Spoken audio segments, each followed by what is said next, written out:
Going on, NFL fans? Here we are with another week of NFL action with Scoundrels and the NFL. As always, your host, OldManLogan 76. And you know what? I love the NFL so much, and so does my new beautiful bride. Here we are. I'm on my honeymoon in a beautiful room right next to the ocean in Maine. But you know what? I can't stay away from football, man. I just so much shit happened. So much went down this past week, and I'm not going to be here for the whole show, folks. I'm getting up early. Got a lot of plans tomorrow, but there are some things I wanted to go over with the crew. So after I leave, the very competent crew of Sturm and Bob will be taking over for the rest of the show. But I will be here briefly to go over a couple of things. Gentlemen, how are you doing? Good, brother. Good. Glad you're having a good time, and it really means a lot that you still took some time out and hung out with us, man. Even though you're having such a great time. No, absolutely, absolutely. I wanted to at least. I'm glad that I'm here to be able to do at least the first part of the show. Again, love the NFL, love the community, love everybody that supports us and listens to us. So I wanted to at least rear my ugly head, even though the Steelers didn't deserve to win, but here I am. They still won. Hey, gents. Hey, gents. Congratulations on your nuptials there, old man Logan. Good work. And yeah, thanks for coming on because wow, what a crazy week of football we had. Dude, that was nuts. We had some insane games go on this past week. It was nuts. So let's dive right into it. Last week's games, we're going to do a quick recap of the teams that the three of us support. As you all know, I am a diehard Steeler fan, black and gold all day. Sturm, the one and only Sturmboch is a Raiders fan. And Bob, fucking Patrick Mahomes, whose deal got restructured, and he's now, again, one of the highest paid quarterbacks in the NFL, and rightfully so. Yeah. So let's start with Las Vegas at Buffalo. Now, very interestingly enough, Sturm picked Las Vegas to win this game. I thought about it with some of the struggles that Buffalo had week one, but with everything that happened in that division, Aaron Rodgers being injured, Patriots struggles, Miami just having fucking track meets left and right, just chucking the ball downfield. Buffalo had to make a statement. Buffalo had to win this game. So I did pick Buffalo. Sturm, give us a breakdown on this game and what went wrong with Vegas. Well, a lot went wrong, but to be completely, if I were an unbiased commentator when it comes to the Raiders, I would have also picked the Bills for many of the reasons you just said, but I can't pick against my Raiders. And I thought the Raiders had a puncher's chance. Lightning can strike, but unfortunately, especially with how the Bills were playing, they definitely. Yeah, I thought they definitely had a chance. Yeah. And it actually started out very well for the Raiders. They took the opening kickoff. They marched right down the field and they scored a quick touchdown with like less than 5 minutes on the clock, off the clock. They score a touchdown. They get the lead. They actually then forced the Bills to go 3 and out, get the ball back, and boom, they could drive for a 2-score lead. But that's kind of when the wheels started to fall off a little bit. One of the problems Raiders had throughout the whole game was just the line play. They couldn't rush the ball and had a lot of trouble protecting Garoppolo. And that's what happened in that second drive. They rushed. They couldn't. It was actually a screen pass. They couldn't contain the rushers at all. Garoppolo nearly gets sacked. He gets the ball off. It gets tipped. It gets picked. Bills get great field position. They score a touchdown. And after that, the momentum had pretty much shifted. It was 14-10 right before the half. The Bills scored a late touchdown, and then in the second, set 21-10 at half, and then they just ran away with it in the second half of the game. But really, I mean, it was poor line play. Josh Jacobs had 9 carries for I think -2 yards or something. What was up with what was up with your run game? That Yeah. was wretched. Yeah, It was. And every time they handed the ball off, like someone shot through a gap or someone just pancaked our guards and was in the backfield. The very first play of the game was a handoff to Josh Jacobs, and I think it was Van Roten is the right guard. I don't know who was opposite him, who the D tackle was. The D tackle just literally like picked him up and pushed him all the way into the backfield and shoved him into Jacobs like 4 yards in the backfield and knocked him over. That was a bad omen. That's how the O line played all game. The D, so the D, we have a philosophy. Our D is like bend but don't break. But the problem with that is, you get 12, 15 play drives, and if you can't get them off or hold them to a field goal, all you did was drain the clock, wear out your defense, and then give up points. And that's what we did all day. By the end of the game, they had over 40 minutes of time of possession. We had less than 20. They ran 78 plays. We ran like 39. So it was like 2-1 in plays, 2-1 in time of possession. It Doubled you. was Yeah, they ugly. doubled first downs. Yeah, it was just ugly. They just, and we had 3 turnovers. 2 of them were interceptions by Garoppolo. The second interception, the first one was a tip pass. Second one was a horrible pass interference where I think it was Milano, the linebacker for the Bills, went right over the back of Josh Jacobs. I was like, how on earth did they not call it? He just went right over his back and picked the ball off. And then there was a fumble. I can't remember who fumbled, but we didn't get any turnovers. We didn't get any real third down stops. I think Josh Allen was Zamir like 7 White. for 7. Yeah, he fumbled late in the game. So yeah, it was just one of those woodshed kind of games it turned into. And I don't think it's going to be indicative of our season. I hope not. But I think it was just wrong place, wrong time. Bills needed a win. And, Raiders kind of came in and maybe we thought we were a little better than we were. And Bills taught us a lesson. We got to learn from it and get better. That's all we can do. Well, that kind of game is better early on in the season than later on. So, right. I agree. That was the time to have the game. We're done with it. On to Pittsburgh. Oh my God. Well, real quick, just to backtrack real quick. Some of my thoughts on the Raiders Bills game. We did watch that game. I will say, the run game for the Raiders was very distressing considering the kind of team that they are. I definitely think the offensive coordinator and that team are going to get back to the drawing board, reestablish the run, make Jimmy Garoppolo more comfortable inside the pocket, doing what he has to do to deliver the ball to receivers. They struggled on third down. So, and again, Well, they struggled on third down because on first down they lost 3 yards, or second down they lost 4 yards because they just were not blocking at the point of attack, and the guys were just coming right through.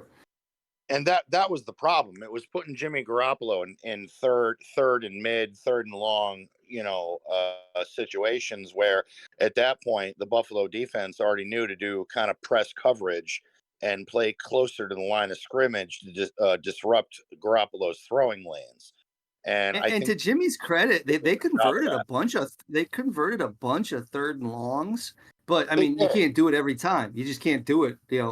If it's 3rd and 12 every fucking time, you can't do it every time. And my biggest concern with the Las Vegas defense is the fact that Max Crosby can only do so much. Yeah. I mean, there's just not, other than him, there's not really that much of a pass rush, and the secondary needs to get better. The secondary has to get better. It does. And they had a rough game. There were some penalties. I think Hobbs got called for pass interference. I thought was kind of bullshit. But Spillane and Diablo are both good backers, and they get a lot of tackles. But yeah, I mean, right now, like our number 1 pick, Tyree Wilson, has done jack shit. Chandler Jones has been, feuding with the team, so he's like, on the NFI list or whatever the hell they call it. And who knows what's going to happen there. I want to talk about that real quick, and we don't have to get too deep into it. But does he have a history of doing things like this? I don't really know because he's been on a couple teams. I want to say I thought I read somewhere that he did have some history of that. I don't know for sure though. Do you know Logan? Does he have a history of being a problem child? Which player is this that we're talking about? Chandler Jones. Chandler Jones. Chandler Jones has had some issues here and there, but I mean, overall, he's a good football player. I think it's scheme. I think it's discipline. I think as the season goes on, he's going to get better. No, I guess you haven't heard. He's been like on social media just saying some crazy shit. But I just want to say, like, I don't think he's crazy. Like, something could be happening, or he could just be crazy. I was just wondering, like, if you guys had more insight on that. Like, Yeah. I mean, he's been posting crazy shit. He's been saying that certain players who like got convicted of crimes got a bum deal and stuff, and like weird. But he keeps talking about like his daughter and something. They're coming to get her, or she's coming to get him. Like it's really strange, Logan. Just look it up. It's been all over social media. Yeah, I don't care about any of that. That's weird. Yeah, he hasn't. I'll do some homework on that. Yeah. That's wild. Yeah, he hasn't played at all. He hasn't been active, and he was bad mouthing the team management, and then he deleted a bunch of tweets, and it's been an ugly situation. So who knows what's really going on? Yeah, and I'm not judging the guy or anything. I just was wondering if you knew anything more about it. But anyways, go ahead. What you were talking about for the So, Cleveland at Pittsburgh. So here we go. God damn it. The missus and I were in the hotel room here last night, and we watched the entire game, and I'm at the point where I'm sorry, I'm with the rest of the crew. I don't know if anybody caught the crowd right around the fourth quarter of the game chanting "Fire Canada," because I turned it because I thought they were going to lose. See, right? No, I have given that man every chance to do something with this offense. And the play calling, especially in the run game. I mean, we're talking about, yes, Cleveland's defense is decent, especially against the run. But when you only rush for 55 yards in an entire game, and then your team in the fourth quarter only manages 14 yards of offense, and it's three and out. Dude, there is a problem. And what's the problem? I don't think it's Kenny Pickett. I think it's scheme. I mean, I can't remember.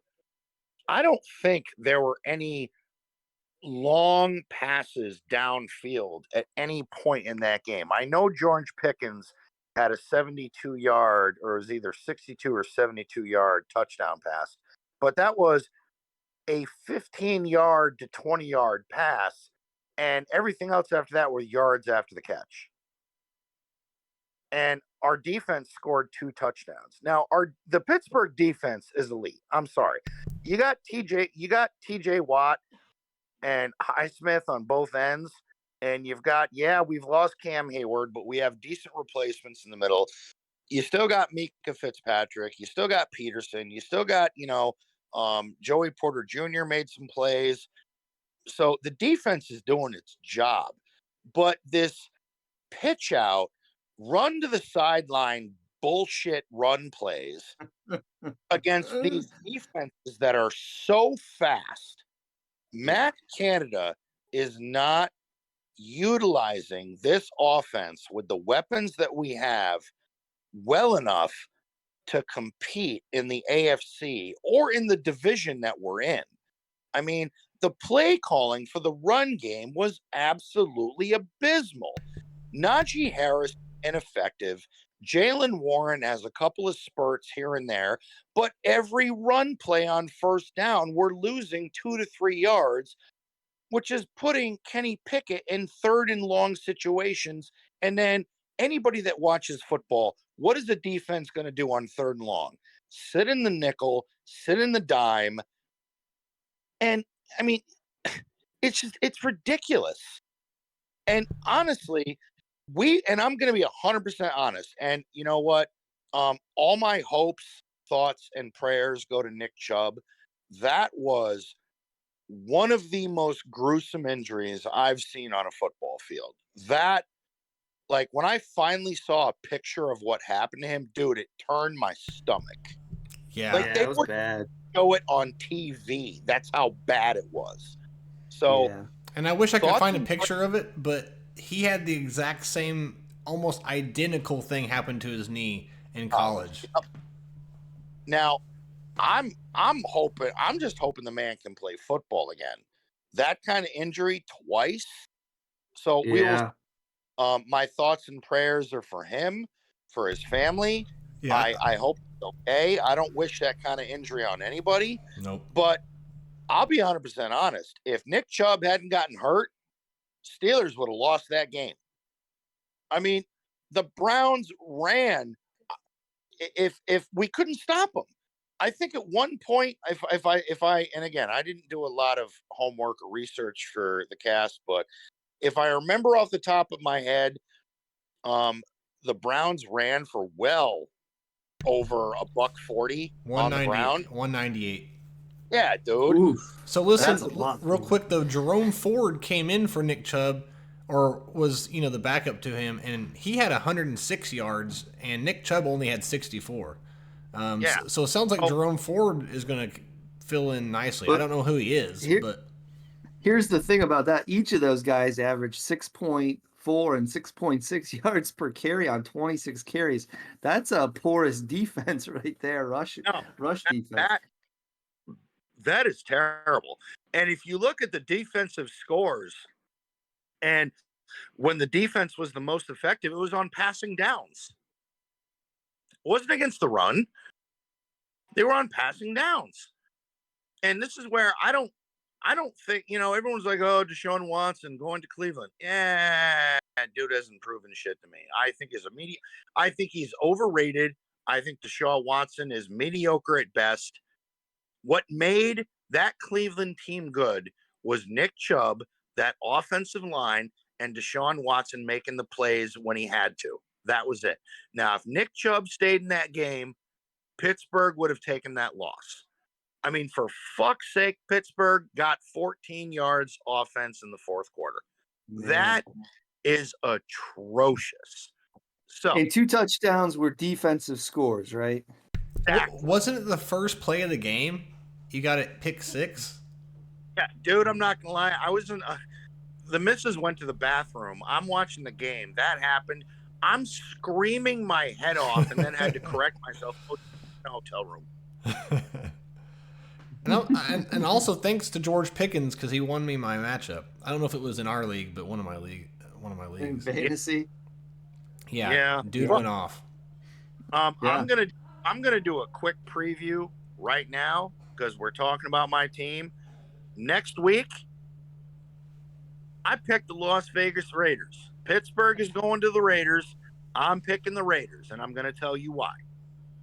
Because the Raiders have to readjust their run game. You could not ask for a more perfect gift to readjust your run game than going up against the Pittsburgh Steelers right now. You could not ask for a better fucking team to reestablish your run, set up the play action pass for Jimmy Garoppolo, and get him making passes downfield than the Pittsburgh Steelers. So Las Vegas will win this game, and not only will they win it, but they will win it big by 15 to 20 points. Vegas is going to trounce the Steelers, and then you will possibly see Matt Canada fired. But with a name like Matt Canada, how can you lose? What a badass name, man. Matt Canada? All the kids say they're sorry. No, they don't run an offense. No. I just like his name. I don't even know who he is. We got the stats up for the game, and what really strikes me is that Kenny Pickett only completed 50% of his passes. Ouch! Dude, that's just unheard of. Well, same with Deshaun Watson. He only did 22 out of 40, so almost half as well. Yeah, that's not great either. But even with Charles Johnson, who was injured, you have Calvin Austin III. You've got Pat Freiermuth, one of the better tight ends in the league, who's barely utilized in this offensive game plan. You have Najee Harris, Jalen Warren, George Pickens. You have that one decent wideout that we picked up from the Rams. I mean, we have offensive weapons. We have not. Matt Canada has been the Steelers' offensive coordinator for now 3 seasons. We have not had a 400-yard plus offensive game in 3 seasons. 400 yards offense? Yes. Wow. I looked that stat up today. I wanted to at least come to this show with at least a couple stats. The Steelers have not had a 400-yard plus offensive game since Matt Canada took the helm. It is now time for a change. Yeah. But who would you want to take over? Like, do you have someone in mind that they would even go for? At this point, dude, I don't even know. Like, I want Helen Keller running the team. Like, dude, Matt Canada, this dink and dunk, little shot outside, screen bullshit. It's just not working. Like, why the fuck are we not pounding it through the fucking and first of all, Najee Harris, I don't think is the answer. Jalen Warren seems to get more production than Najee Harris does. Doesn't Najee Harris kind of like to jump around and stuff? You know what I mean? Like the fidgety kind of back. Yeah. Yeah. Fidgety, waiting for the. He's not Bell. He's not Bell, who had that patience and that speed to burst through the hole. And I'm sorry, I hate to say it. Kenny Pickett's confidence is gone. I mean, he had an interception the first drive. His confidence is shot. So Pittsburgh travels to Las Vegas. Las Vegas wins big, 27-14. I hope you're right. Don't jinx us. One of those touchdowns by Pittsburgh comes by the offense, and the Steelers do not break 275 yards of offense. I hope you're right, man. I hope. Do you want to? That's what I got to say about my shit Steelers right now, who only won that game because of that horrendous injury to Nick Chubb. So, Bob, bore us with the fact that Kansas City won again. Where do you want me to start? Actually, first? it was a bit of a boring game. It was very low scoring and defensive and all that. Yeah, I mean, we don't have to spend. I'm sure everyone else will be bored as well. But they played like shit. It's kind of what I expected. I actually picked against them last week, but that was before CJ came in and before Kelsey was announced that he was going to be in. So I think if they didn't have them, that they could have lost because there was 3 touchdowns or could have been touchdowns by Jacksonville in the end zone. If their tiptoes would have been 1 more inch inside, they would have had 3 touchdowns on us. I did see those. I know exactly what you're talking about. But props to the defense, though. But the defense held Jacksonville to that, dude. That whether it was tippy toe or not, that is impressive. Because Trevor Lawrence is no scrub. That dude can ball. Yeah, I agree, and I like Trevor Lawrence. I like Jacksonville. I live 3 hours from them, or from there, so I support them and everything. And so they gave their best. Mahomes still had 300 yards, 2 touchdowns, and he was horrible in the first half. But they came back and they started rocking though. Whenever Chiefs get on a roll, they get pretty scary. But, like you said, our defense is playing amazing. And it looks like Chris Jones had never missed a day of practice. He came in and was just terrorizing him all day long. He really was. Yeah. But I do want to talk about like the running backs because I was like, man, you don't know what you're talking about. We have great running backs. Now Pacheco had 12 carries for 70 yards, so 70 is not No, you know what? a bad. I was going to mention that your running game was on point. Yeah, you guys ran the ball pretty effectively. It wasn't great, but I mean, he was doing what needed to be done. He got the job done. That's all. Yeah, so I like that better. And I don't care if you're the greatest team in the world. You got to have a run game a little bit. You got to keep the defense guessing a little bit, even if you're not getting a lot of yards. You got to wear them down a little bit. You know what I mean? Keep them guessing and running all over the place. And so I hope they do a little bit better with that. Another random stat: 2 games in a row now, Mahomes has thrown to 11 different receivers. I thought that was wow. Doing what he did last season. He is spreading the ball out very efficiently. I have to, and again, he's the best QB in the league. We know this. I mean, we don't hate him because he's not Tom Brady. So, I mean, he is. We hate Patrick Mahomes' wife, but that's a different story. You guys do. I don't mind her. A lot of other people do, but she doesn't bother me. I'm team whatever they are. I like them, but that's me. But he is spreading the ball around, and he's spreading defenses out, and I think that contributed to the run game against Jacksonville. The fact that he was spreading the ball out, keeping the Jacksonville defense kind of on its toes, and then implementing the run game when they did, I think that was excellent play calling by Andy Reid. But I also want to give the Jaguars defense. They held the Kansas City Chiefs to 17 points. That's not easy to do either. But we knew that. We knew Jacksonville coming in. This is why. And Bob, remind the audience who you picked. I picked Jacksonville. I thought it was going to take a little bit longer for. It was getting to the point at halftime where I was like, "Yep, I'm right," but because they played like shit, and I have a few more things to get into. But go ahead. What were you saying? No, it was just the fact that, in Jacksonville's defense, they're not scrubs. They play aggressively. They play very well. They play against the run well. But I think the way, and again, as a defensive coordinator, you got to worry about when is Patrick Mahomes going to scramble, because he is a threat to scramble. Where is Kelsey? And the fact that he spread the ball out to that many receivers and then off the play action or just run, I think it caught Jacksonville really off guard. Yeah.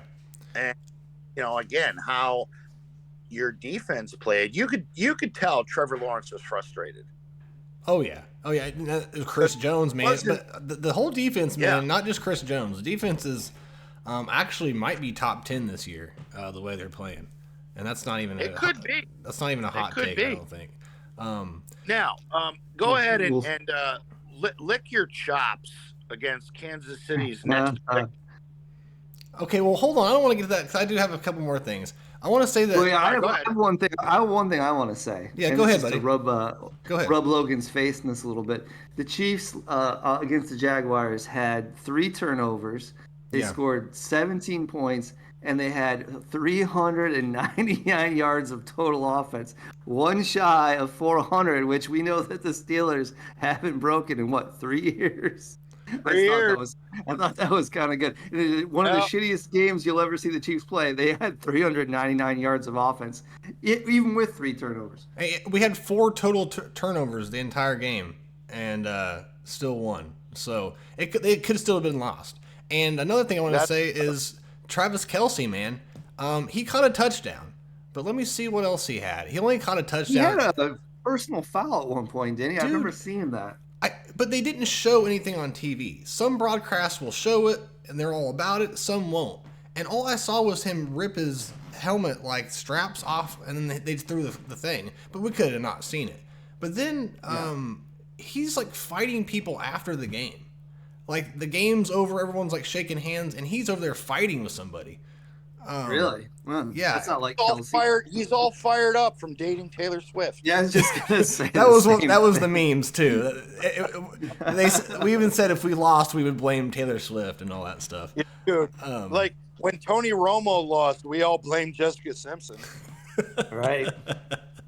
And look what happened. Well, I mean, they say when they're doing things like that they don't have as much testosterone because it's going somewhere else. So a lot of people believe in that.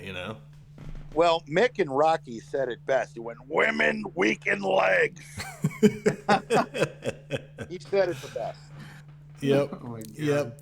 I think that was about all I wanted to say. They fed Kadarius Toney early on. He caught most of them. I think he did fumble or something. He did something wrong, but overall, Sky Moore was getting a lot of criticism. He was actually the leading receiver with 70 yards and a touchdown. So things are looking better. Hopefully, I don't know what the fuck Travis Kelce's going on, but yeah, man, the future's looking good. I don't think we need to really go too much into the Chiefs versus Bills. I think we know what's about to happen. You mean? Bears. Oh, sorry, Bears. But once again, the Chiefs themselves can't go in and thinking that, because they can get caught off guard. DJ Moore's good. Justin Fields I like. It's just, man, the way the Bears are being ran just doesn't seem like there's going to be much coming out of that place for the next few years, unfortunately. I picked Kansas City to win this game and win it big. My only concern is with the anger and issues coming out of that I've heard about and read coming out of Chicago, and how it feels like the offensive coordinator is kind of holding Justin Fields back. If they cut him loose, because I think they're being way too conservative on possibly him getting injured due to the fact and how many rushing yards he had last season. Which, I mean, the dude, he was balling his ass off last year.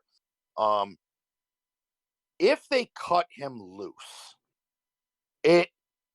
I'm not saying it's going to cost you the game, but it could make the game a little bit more interesting if they cut Justin Fields loose to improvise and play the way he wants to play. It could make the game a little more interesting, but I'm still picking the Chiefs to win like 30-20.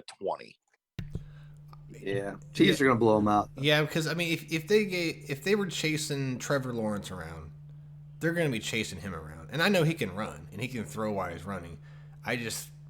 He hasn't shown me anything ever to make me think that he can handle the pressure of taking on a team like Kansas City.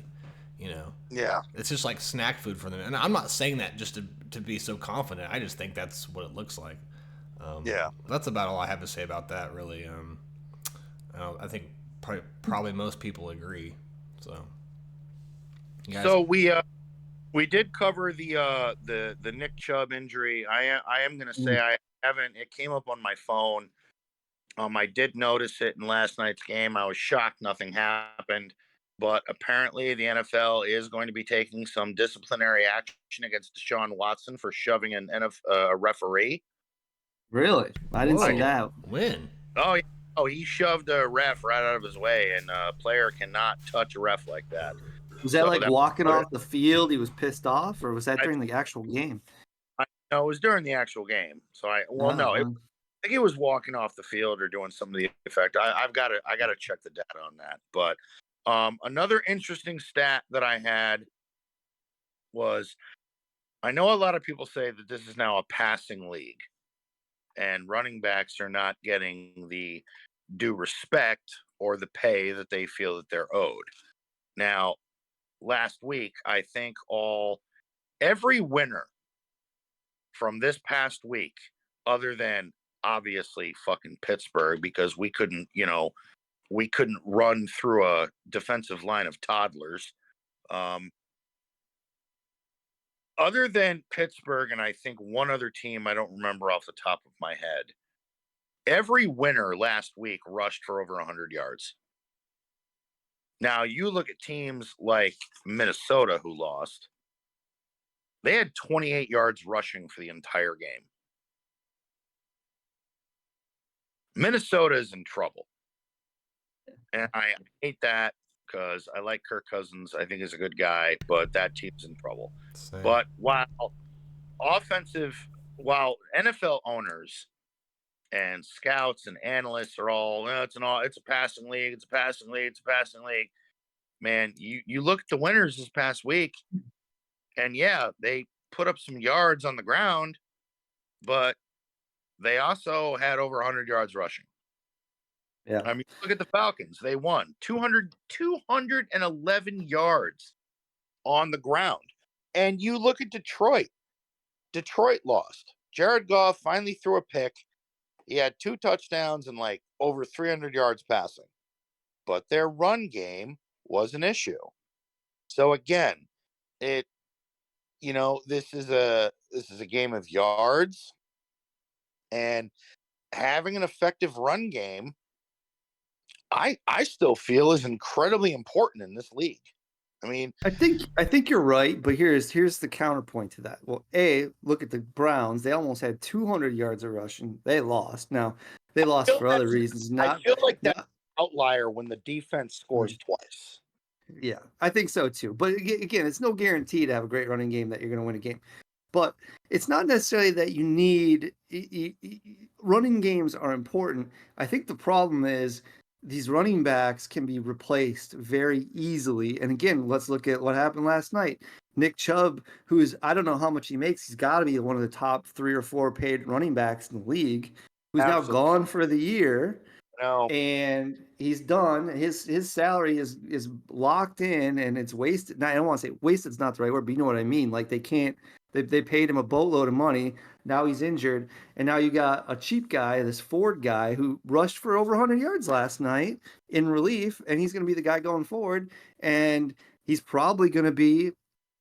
I won't say he's going to be as good as Chubb, but if he can play at this level he played last night going forward, yeah, he's going to be just fine, and they're not going to miss a beat. And they'll get rid of him instantly. If Jerome Ford steps up, they'll instantly get rid of Chubb, and he will not be because he's replaced. And we don't know if Chubb can even come back. But let's say everything miraculously, because we've heard of crazier things, comes back and he's ready to play again. He won't play for it.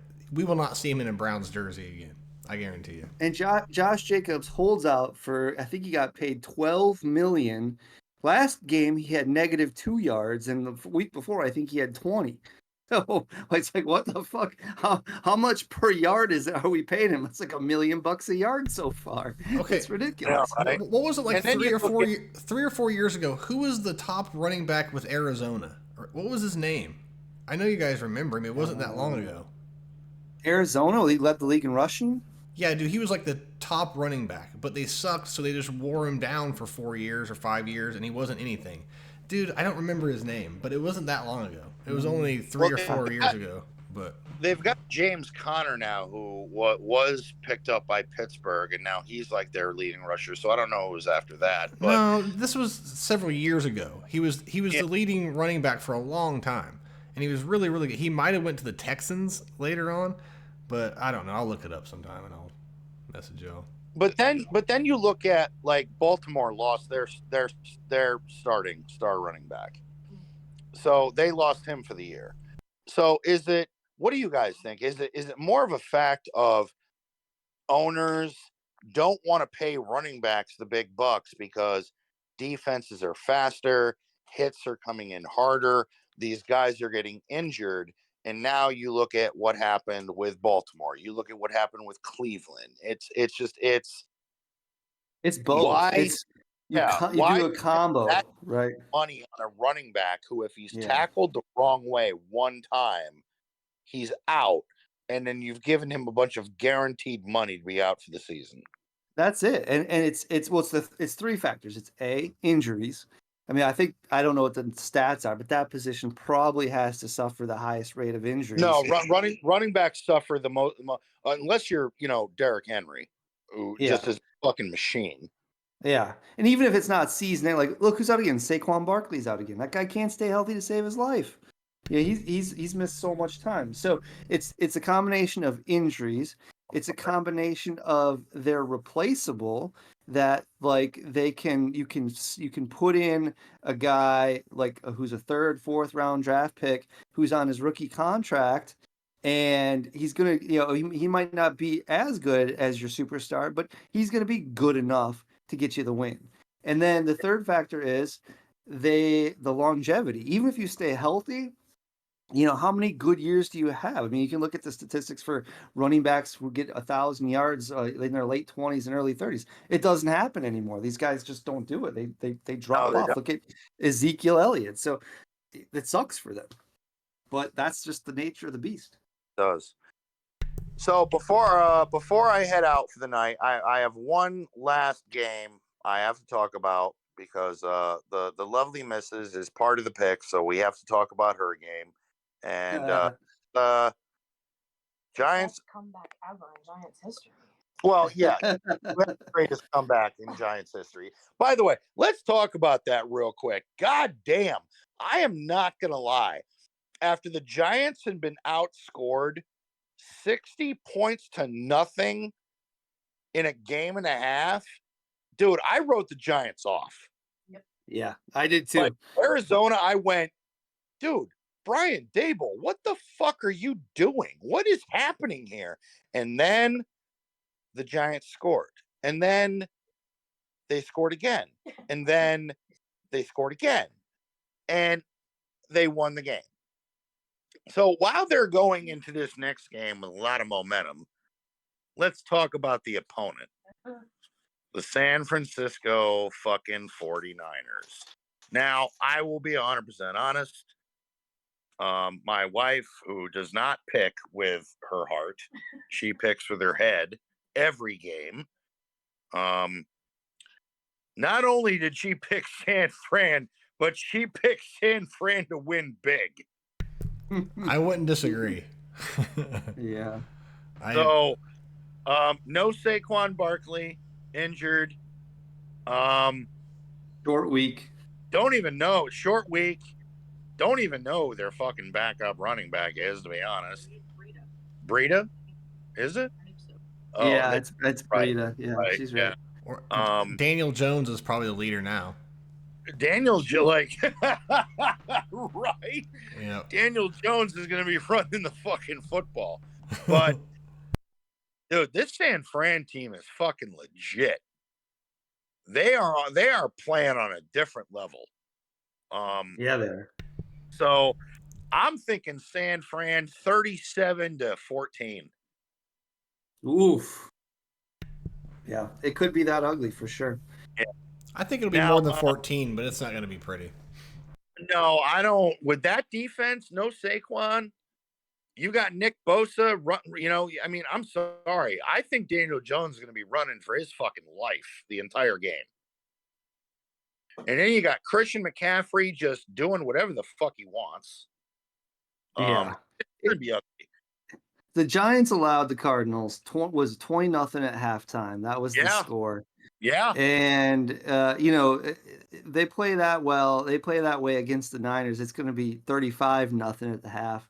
And the Niners will not relinquish that lead. So it could get ugly. It could get ugly fast. Like the Giants spotted Arizona 20 points, a team that's supposed to be tanking for Caleb Williams. Yeah. So yeah. And the last bit before I go, I know you guys are going to go through the picks. When you do the picks, I sent all of our picks on Discord, but I will say I'm not in front of my computer, so I can't do the I do have an upset alert, and the upset alert the wife and I both agreed on. So this is our upset alert for the week, and then I gotta go. And I want to know what you guys think. We have the Rams beating Cincinnati. Dude, that rookie wide receiver for the Rams, what the fuck's his name? Puka Nacua. Yep, there it is. Dude, 15 catches for like $170. No Cooper Kupp. Matthew Stafford is not laying down. Joe Burrow is obviously not recovered from that calf injury. He's not even guaranteed to play Sunday. I'm smelling upset alert. Rams. We're both going for the Rams against at Cincy. That's a hard one. That is going to be that's a very hard one to pick because the Bengals, we're 0-2. They're almost in must-win territory. But they don't have a chance if Joe Burrow doesn't play. So I didn't. Where has Jamar Chase been these past 2 games? I don't know. He has been missing in action. 5 catches for 31 yards last week. That is it. Maybe That is it. Maybe they realized what a douchebag he was, and he wants to go to the Chiefs, to a real winning team. Sorry, Bengals fans, but I have no love for you guys, unfortunately. I did read, side topic, I did read an interesting article that a trade the Steelers could make because of a contract dispute is the Steelers could get Mike Evans from Tampa Bay.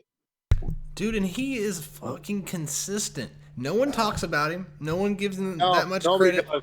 I think he's one of the better wideouts in the NFL. And has been for a long time. He always gets 1,000 yards. All the time. Consistent.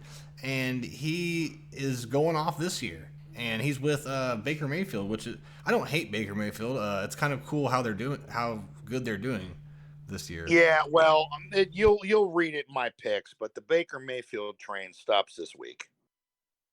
Probably so, but all right, gentlemen. I'm gonna call it a night. All right, brother. Gonna, a little bit of lay in bed, watch some mindless TV, and crash. We've got an early start tomorrow, but I'm glad I was able to come on, hang out with you guys for a bit, go over the rest of the games, do the picks. I will listen to the rest of the podcast the next day or two. But thank you, gentlemen. That's all I got, man. No problem. I will see you guys next Tuesday, and I will have my homework and all my stats and everything done for the next show. All right, buddy. Nice. Take care, man. All right. Have a good time, man. Have a good one. All right, gentlemen. Appreciate it. No problem, buddy. Many. Peace. Good night. Peace. All right, Sturm. So how do you want to do this? You want me to start with one? Let's do a couple things first here. Let's first of all, real quick, we didn't go over our records for last week's picks. Do you have all that info in front of you, or do I need to pull it up? I do. Okay. No, I have it, and it's so Logan and his wife both were 11-5 last week. Lots of good picks there. You were 9-7, and I was 8-8. I pulled up the rear this week, but that's okay. I feel a turnaround is coming for this week. Yeah, and you kicked our asses last week, so it evens out. I'm probably still I'm probably still third somewhere. So let's go through that. Those were our picks. That's were our records last week. I don't know what our cumulative records are. I think I was 10-6 the week before. We'll have to add that up. We'll have to get the numbers from Logan. We'll start doing that every week. I don't think about that. The total scores. But yeah, no. Let's do a quick rundown of the rest of the games, and we can do picks for the upcoming week, and then maybe we can talk. We haven't talked at all about our fantasy football league. We can talk a little bit about that. Yeah, I'm down, man. Okay, so what game you want to start with? Let's start with the Thursday night game: Vikings and the Eagles. Hold on, are we reviewing? Are we reviewing last week, or is this our picks for this week? Okay, all right. This is last week's game. Okay. Last week, the Eagles played the Vikings on Thursday Night Football. Did you happen to catch that one at all? Yes, I did, and it was pretty good. I think I quit watching it. I don't know. Forgive me. I'm supposed to be an expert here. Oh, but that's all right. So interesting thing. Vikings. Eagles won 34-28. We all picked the Eagles. I think we all think the Eagles are the better team. But in all honesty, the Vikings had, I think, 4 turnovers in this game, if memory serves. Let's pull up the box score and take a look. I think they had 4 turnovers. And I remember Justin Jefferson. Yeah, go ahead. Just a second, buddy. Something's happening here. What the hell is this? I hear some stuff on the... Just give me a second, man. Sure. All right, I'm not going to be able to pull the stats up, fellas. All right, go ahead. There was audio playing, and I was fucking everything up. But go ahead, bud. Yeah, so the Vikings had 4 turnovers versus the Eagles, I think, just had 1 turnover, which is a big difference. And one of those turnovers was one of those infamous fumbles out of the end zone that turns into a touchback the other way. Yeah, I felt really bad for them on that. Yeah. It was almost a touchdown. Yeah, it was so close. All he had to do was hold on. It would have been like first and goal at the 1 yard line. All he had to do was punch it in. But Justin Jefferson fumbled. I think Cousins fumbled. Madison fumbled. I mean, there were so many turnovers. The game was so sloppy. But nonetheless, Cousins threw for 364 yards. He had 4 touchdowns. I mean, he lit them up. Well, he started coming back there at the end, but I think it was too late. That was the problem. Yeah. I mean, Justin Jefferson, even with that fumble, had 159 yards on 11 catches. So, I mean, the offense was doing fine except for the fumbles. Eagles defense is they need to do some work there, but yeah, in the Eagles offense, and they had DeAndre Swift at 175 yards rushing and a touchdown. They had 259 yards rushing total. The Eagles did. Jalen Hurts played a good game. What was Hurts' stats? What was Hurts' stats again? He threw for 193, 18 out of 23, 1 touchdown, 1 pick. So he didn't have the great game. I remember watching this game. The Thursday night games are always the hardest ones to keep track of because they're the ones that are the oldest games. But my thoughts on this game were that like they ran the shit out of the ball. They just kind of pounded it down the Vikings' throats. And but the Eagles offense feels so like pedestrian. You know what I mean? It just felt like it was kind of a very basic offense. Well, I think this is just a theory. I don't know. But my guess is they're probably not making Hurts do too much if he doesn't have to. And it's something that I wish that they would approach with Mahomes. But they kind of do the opposite. They're just like go all out, do whatever, But with him, I wonder if they're not holding back, testing to see what they can get away with. And like, well, hell, if we can just run the ball all day, then we'll just do that. Well, they definitely were able to do that against the Vikings. I could just be, like I said, I'm a guy that loves theories, right? I just come up with shit like that. I might be reading too much into it. But, no, I think you're right. Because that gives them the ability of people to think, oh, he's fallen off, or they can they can keep plays for when they really need to use them, right?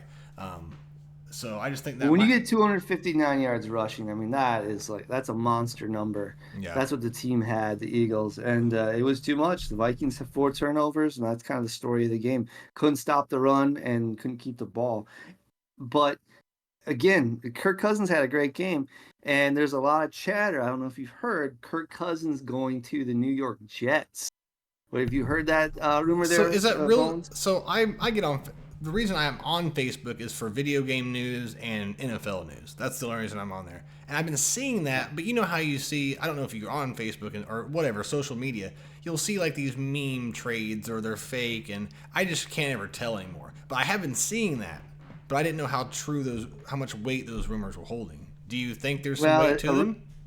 A rumor is a rumor. So, I think in order for it to actually happen, first of all, the Vikings would have to give up on their season, right? They'd have to be like, we're done. Excuse me. We've got no chance. We might as well get rid of Cousins because he's on the last year of his contract and see what we can get for him, get some picks for him. I mean, I could see it happening. I could too. Vikings are 0-2. The problem is there's no one running away with the division. The Bears are 0-2. Packers are 1-1, and Lions are now 1-1. So, it'd be one thing if like the Lions were 2-0 and they were crushing everybody. But right now everyone's kind of looks like win one, lose one, and Vikings, the only game back. It's only week 2, so I don't know when they would think about pulling the plug, but they'd have to lose a lot, and someone else in that division would have to start winning a lot. I mean, I don't know, man. It's just. I could see it happening. Maybe they could give it a couple more weeks and see what the trajectory is in the next couple of weeks. And if it's looking even worse than what they even realized, they could. I mean, they could at least get a second-round pick out of him. I don't see a first-round pick because he's older. How desperate are the Jets, right? Right. And maybe they could. And so I think we were talking about in our Discord because this was brought up, this exact subject. And I think it could take the Jets really far. If they did that. And I would, if all I needed was a competent quarterback like him, I would give a first round pick for it because I think so too. How long are the Jets going to have this phenomenal defense? Now, if you want to talk about the Jets game, we'll get to that later. It was pretty bad, but I don't think it was the defense's fault. There was a lot of problems on the offense, and when you're on the field all day, no matter how good you are, you're going to wear down and all that. But yeah, I think it would be awesome, man. I like Kirk Cousins. I was rooting for the Jets with Aaron Rodgers. I would love to see that. I root for Kirk Cousins every year. I think it would be an awesome trade. They could kind of still run the same kind of game plan they were planning all year, and maybe they could get back in the groove. Well, we'll see what happens. I mean, like if the Jets can kind of keep afloat. They got smoked by the Cowboys, and we'll get into that.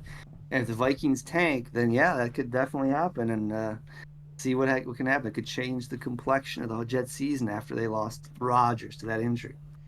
Yeah, I hope they do. I hope they do something though. I hope they get some kind of quarterback. Well, I don't think that Zach Wilson's the answer. So if they don't move on, their season's done. And real quick, I just want to say, and I've said this I'll say this every week. The poor kid looks like he's a 12-year-old child out there, and I root for him. I want him to do good, but he looks scared, and he looks like one of my kids going out and playing NFL. But hopefully he does better. But yeah, let's move on. What's the next game, man? He does. He looks scared. You're right. That's the exact perfect way to do it. Let's talk about Falcons and Packers, which was a fantastic game, if you ask me. Falcons 25, Packers 24. I was the only one of the three of us to pick the Falcons to win. They're now 2-0, and Packers fall to 1-1. The Falcons won the first week? Packers beat the Bears. Remember? Or not Packers. I mean the Falcons. What's the Falcons? Right yeah, they're 2-0. They beat the Panthers, I think, in week 1. Oh shit! I thought they had lost. Okay, yeah. I didn't get to watch this game, but it was I watched the highlights because I'm always following the scores, and the whole time the Packers are winning. They're showing highlights. What's the quarterback's name? Jordan Love. He's going off, and I think he's doing great. I mean, I think they're not even blinking an eye at Aaron Rodgers leaving, obviously now. But that's all I saw the whole time. And at the end, I see that they come back and they win by 1 point. And I want to say props to the Atlanta Falcons because their offense is running like a top. I don't know, what would you say, top 10, top 15 for sure offense. And I don't even know. I don't even know what their names are. Like they're all no names to me. Well, so the Falcons right now, the running game is solid. 211 yards against the Packers. Bijan Robinson, who's a rookie, I believe he was from Texas. Bijan Robinson, 124 yards, 6.5 yards per carry, and then they have this other guy, Tyler Algier. I'm not sure where he came from. He had 48 yards, and then the quarterback had 39 yards rushing. So they put together some good numbers there. Passing 237 yards for Desmond Ridder, passing with a touchdown and a pick. Drake London had 6 catches, 67 yards. He had a touchdown. You're right. So they were losing most of the game. In fact, Falcons scored 13 unanswered points in the fourth quarter to win this game by 1 point, including a game-winning field goal with there was like 2 minutes left, I think. Let me see here. I want to see when they scored that last field goal. I think it was. It was like no, wait. I can't figure out. Well, it was near the end of the game. The Packers definitely had a chance to get the ball back and drive it down to try and at least kick a field goal, and that's all they needed. And you said that Jordan Love was playing good. He had 150 yards passing with 3 touchdowns, no picks. But that last drive, under pressure, he was missing open receivers, and he could have. I think with a little more experience, he could have won that game for them. They scored that field goal with 57 seconds left, and so they probably had like 40 seconds left to try and get down. All they needed was a field goal attempt. That's all they needed, and they went over on downs. So that's crazy. That is cool, man. Yeah. But that's pretty fucking efficient. $150 and 3 touchdowns. That's not really easy to do, I mean, you want your quarterback throwing more than 150, I think, for the most part. Oh yeah, I'm not saying that's great, but you have to be pretty efficient, right, to be able to throw 3 and only 150 yards. So yeah, I guess, but they only had 84 yards rushing. They had 151 yards passing, so they didn't have a ton of yards. Did they get? There was only one turnover for the Falcons. Yeah, I don't know the entire story of how they had so few yards, but yet put up 24 points, especially with no turnovers. I'm not sure. Do they have some kick returns?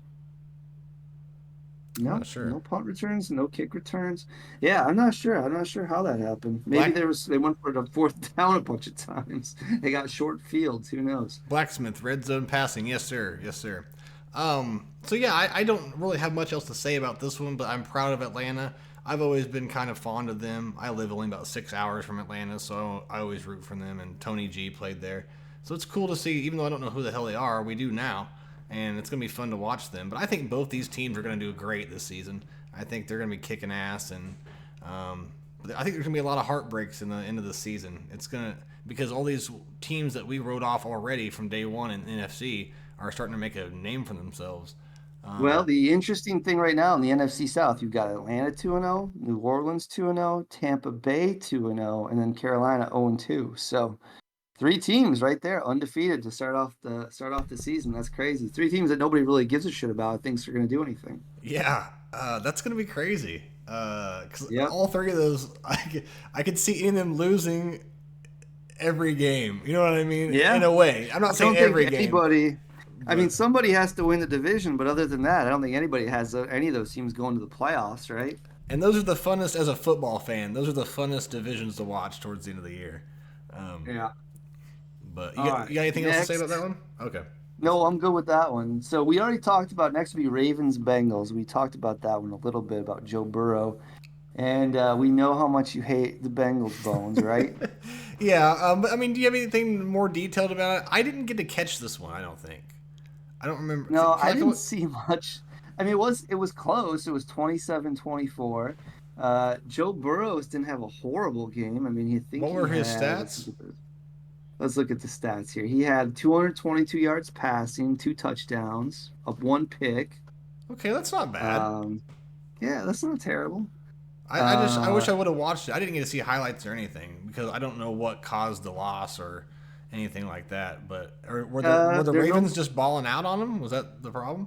Again, I didn't see much about the game either. I think there was just a strong run game from the Ravens. 178 yards rushing. That's Ooh. always good. Bengals only had 66 yards rushing. So I think they played some ball control.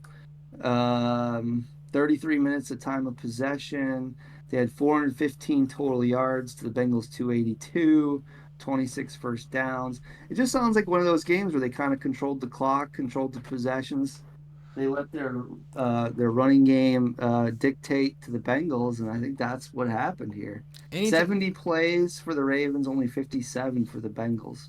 Oh shit. Okay. Yeah. I wonder how that line's holding up with Orlando Brown over there because I am no like analyst. I can't analyze a position and be like, oh yeah, he's good at it, he's not. I mean, there's obviously basic things you can look at and know, but a lot of the Chief fans didn't like Orlando Brown. They didn't think that they thought they were downgrading whenever he left.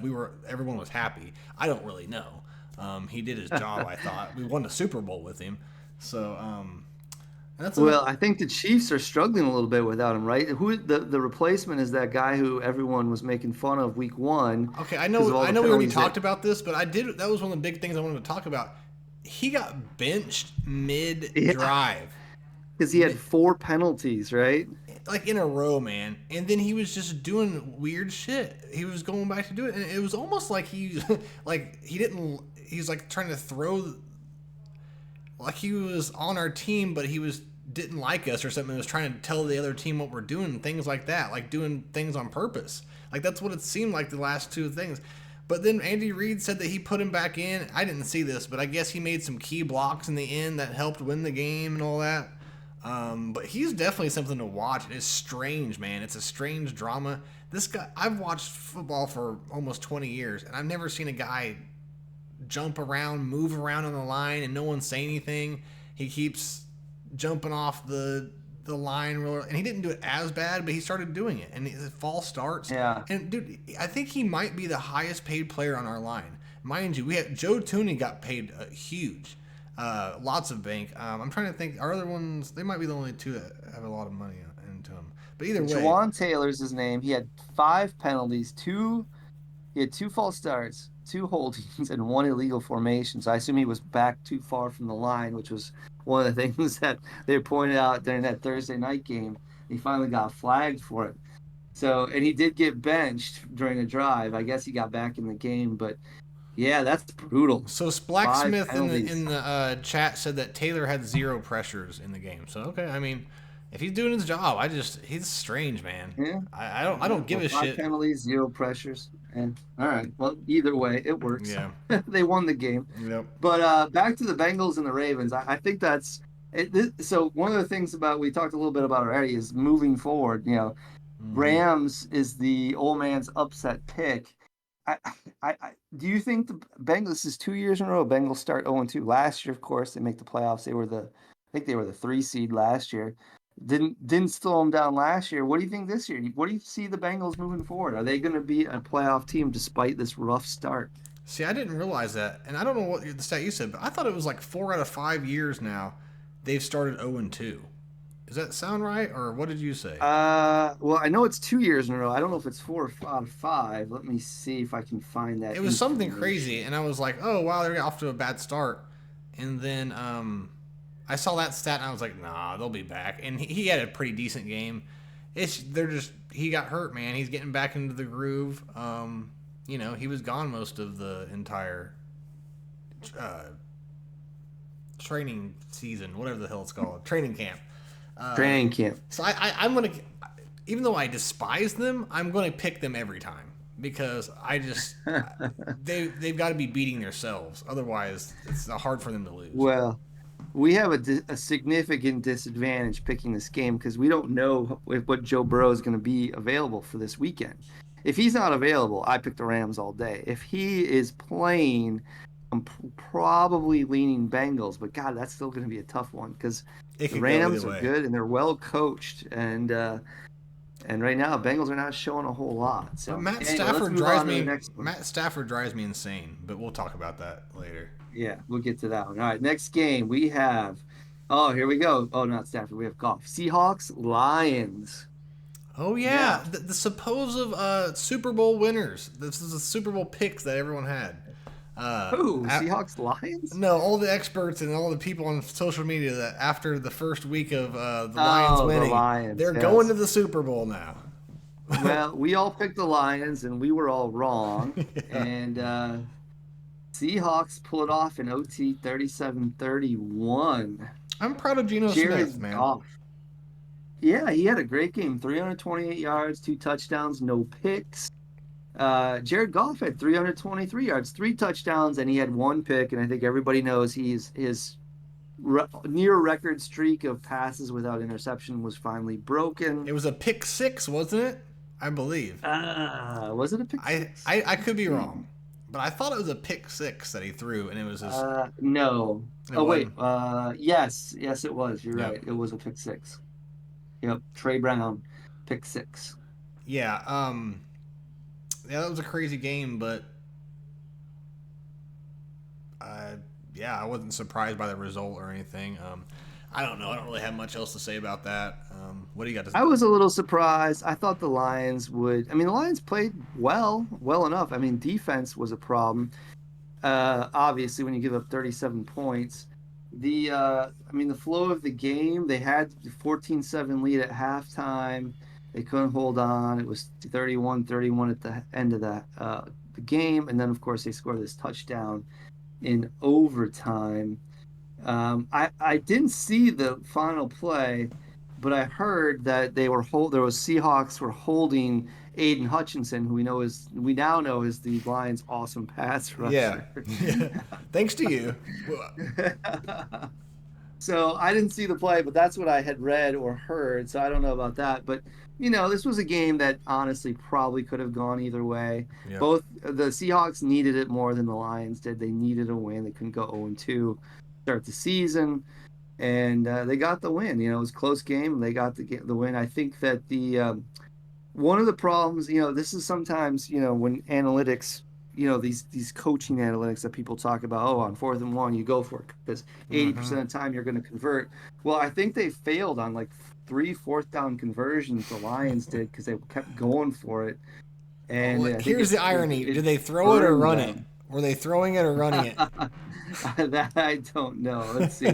Fourth down efficiency, the Lions were 1 for 3. So, you give up the ball twice, and I think one of them was at midfield, and the Seahawks scored off of it. Yeah. Sometimes sometimes you just gotta like think about old school football and just like, you know what, we're gonna punt the goddamn ball. Yeah. Play defense. So I don't know how much that yeah. helps. I feel like it helps a bit for stats and stuff, but it never really wins you championships or Yeah. you know what I mean? You just need to use your gut, like true just human instinct sometimes. And Lions also, not only did they have 2 fourth down failures, they turned the ball over 3 times. So there you go. You might as well say they had 5 turnovers right there. And who's their running back? Who, Lions or the Lion? Well, both actually. Jamer Gibbs, right? Is that his name? Jamar Gibbs. Yep.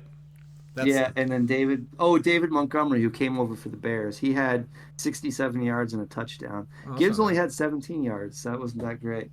And Seahawks have Kenneth Walker the third. Okay. 43 yards, and 2 touchdowns. Yeah, I mean, good game. And like you said, anything could have happened. Lions could have easily won as well, but it feels like a toss-up game there. So yeah. Good job. And Lions will end up doing better than the Seahawks will, anyways. But I could be wrong because I think so too. Because we just know Geno Smith, right, as like a backup, but he keeps balling out every time. And they keep winning, so they might. Yeah. Either one of them might be neck and neck. I don't know. But that's about I think the Seahawks will be in the mix. The 49ers are likely to run away with the NFC West, but the Seahawks will be in the mix for second place with the Rams. And I think the Lions are definitely in the mix for first place in the North. The first time in 30 years since they've won NFC North. We'll see. I think it was called the NFC Central last time they won it, but who knows? The wild card, I can already tell the wild card teams are gonna be. It's gonna be fun to see who all ends up in those spots at the end of the year. It always is.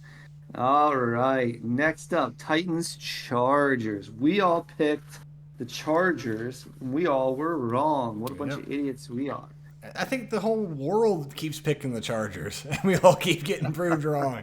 Like, what the hell? They're just like terrible under pressure.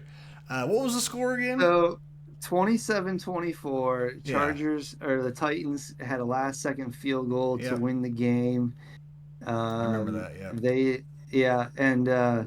Let's see. They won. They kicked a field goal with 5 minutes left in the game, and they won it 27-24. I mean, I don't really have anything to say about the game itself, but what the hell's up with the Chargers, man? And this is an every year narrative. They're always dark horses to go to the Super Bowl. I wouldn't argue with anyone about that because on paper they're just awesome. Like, who's choking? Is it the coach? Is it Herbert? Like, it has a lot to do with the coach, to be quite honest with you. I'm thinking too. You may remember 2 years ago that game, Raiders-Chargers, to end the season, and the winner would go to the playoffs. The loser was out, and if they happened to tie, they both got in, and Pittsburgh would have been out. I don't know. And then Pittsburgh ended up playing the Chiefs in the first round, and the Chiefs smoked them. But do you remember that last game on Sunday Night Football a couple of years ago when the Raiders made the playoffs? Yes. Yeah, that's the one where they had to tie, right? Well, no. So there was a tie game. It went to overtime. And remember, if the Raiders and the Chargers tied, they both make the playoffs. And it was the craziest game I'd ever seen. Yes. It went back and forth and back and forth. And it got to the point where they're pretty much looking at each other like, dude, we can both go. You don't have to do this. Right. And so the Raiders had the ball. And I don't remember what down and distance it was. It was in field goal range. The clock was running down, and the Raiders were in no hurry to do anything. They were just going to let the clock run out. And next thing you know, their coach calls a timeout. Brandon Staley, the Chargers coach. The Raiders like, oh, wait a second. All right, let's kick the field goal. So they kick the field goal. Chargers lose. They go home. And the Raiders, I think the coach said afterwards, like, yeah, we were going to let the clock run out until he called the timeout. So fast forward to last year, they make the playoffs, and they had to suffer that huge comeback loss to the Jaguars. Boom, coaching failure there. And then this week, it was I think 3rd and 1 or 4th and 1, and on that drive when they kicked the winning field goal, and Derrick Henry is off the field. The Titans are lining up to run a play without their best player on the field to who can get you a yard, right? If anything, Derrick Henry can get you 1 yard when you need 1 yard. What do the Chargers do? They call timeout. They call timeout. Derrick Henry comes in the game. He gets the yard. They can do the conversion. They end up, chewing up more clock, kick the field goal, win the game. It's mind-boggling. Like, why would you call the timeout? Yeah, I don't. Brandon Staley is not ready for prime time coaching. And how long has he been there? He's been there for 3 years. This is his 3rd year. Yeah. Yeah, it's time for. I bet you that he goes because. Well, there's a lot of speculation that he's going to get fired if they can't turn their season around. He might get fired mid-season. They should be competing like with Chiefs, Burrow, all of them. They should be up there every year with them, and somehow they just choke in a horrible fashion in games and just overall general season-wise, because they're always up. They'll choke themselves out of the wild card, and yeah. Well, I think everyone knows. So now, I mean, I love it because they're in our division. They're 0-2. Perfect. Put them 0-2. I don't care. But Austin Eckler, I think, is hurt, and I'm not sure what his injury is. He didn't play at all. He had no carries in this week. And that's a story of him every year, right? He always gets hurt. And he gets hurt too. So again, back to running backs. They get hurt. It happens. And who's their number one wide receiver? Keenan Allen. He always gets hurt as well. Keenan Allen. He does, but he had 111 yards, 2 touchdowns. He had a great game. They had 305 yards passing, so 2 touchdowns, no picks, no fumbles. They had no. Oh, so I think I read this too. They're I think the first team in NFL history to score more than 50 points in their first 2 games combined, total, not each game, obviously, and have 0 turnovers in both games and be 0-2, which is one thing. I have not heard that before. If you're a Chargers fan, I'm sorry, but I'm not sorry because you have a Raider and a Chief fan hosting the show. Yeah, yeah, exactly.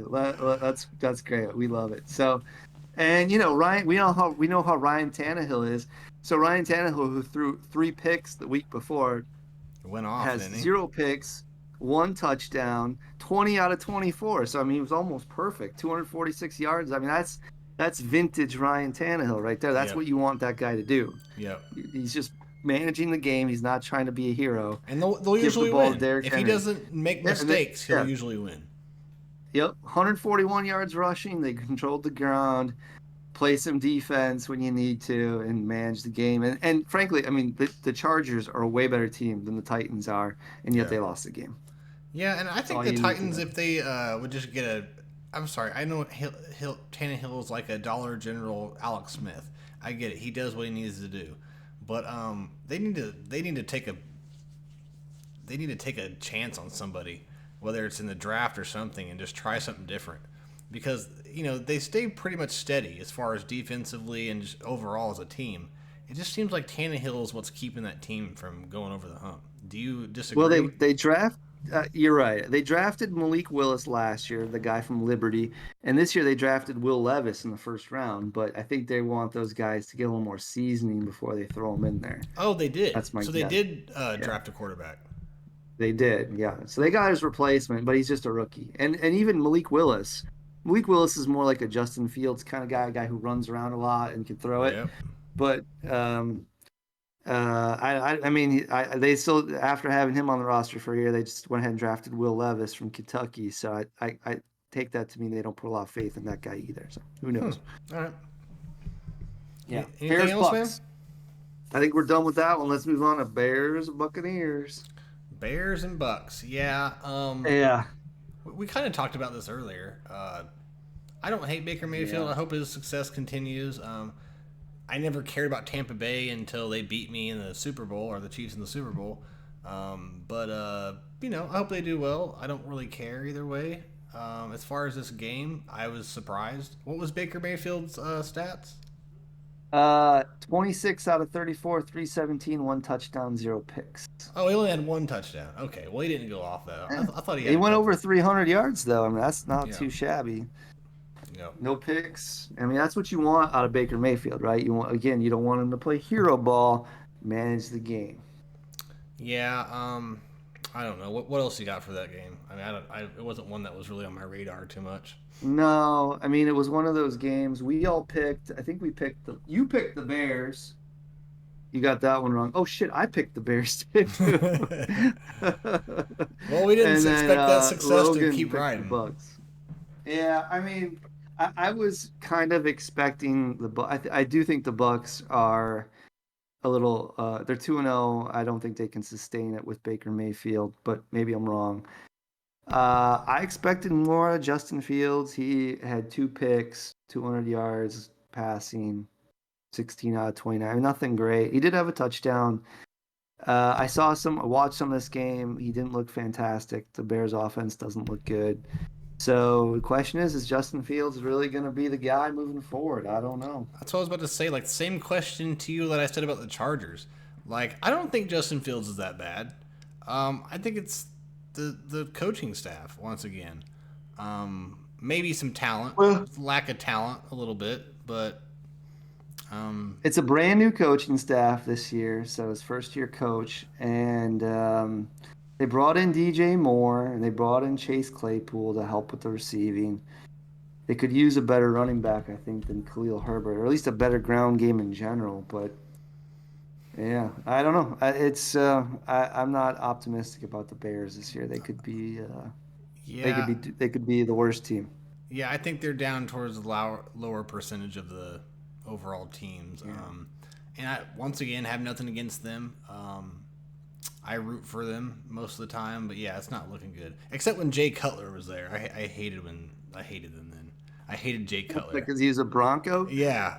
But you know what? He would like kick everyone's ass in the AFC West. So I was glad that he left. I hated him. But he never did anything, but he always kicked the Chiefs' ass. Never won a Super Bowl. Next is Chief Jaguars. We already talked about that one. Yeah, we can move on. Yeah, we can move on. Yep. Colts Texans. What do you got on the Colts and the Texans? I didn't watch it, but I was following like the highlights because they'll come in, and we've been saying like how we're kind of watching Anthony Richardson's his name, right? Yep. Yeah. And what was his stats? He was doing really well, but he had a concussion, which is unfortunate. So he was 6 for 10, 56 yards, and no touchdowns. He ran for 2 touchdowns, though. He had 35 yards rushing, 2 touchdowns. And he left the game with a concussion. It's just like he lost. On one of the touchdowns. The last touchdown, I think, wasn't it? Or something. I think that's right. And he got tackled, and you can't tell, but he's falling back, and he barely hits his head and gave him a concussion. Yeah, and he this is the second week he's left the game with an injury. I think both weeks were concussions. So that's not good. It goes to show you just can't play that style of football, I don't think, and have long-term success. Lamar Jackson and all the same. You gotta pass it. But when you can't. I blame the coaches for that, man, because Reed won't even let Mahomes run a quarterback sneak. Is it frustrating sometimes? Yes. But he's looking out for the best health for that guy. He cares about his quarterback. If your quarterback's just going recklessly, and you can go back to the Cam Newtons, that have all the same play style.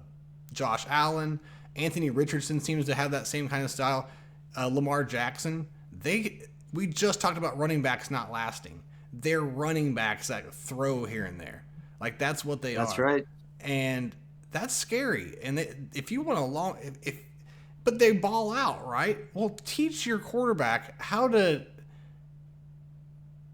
get out of those situations, maybe to where you can keep him from having to run. Well, first of all, slide. Quit, like Josh Allen is just cracking people.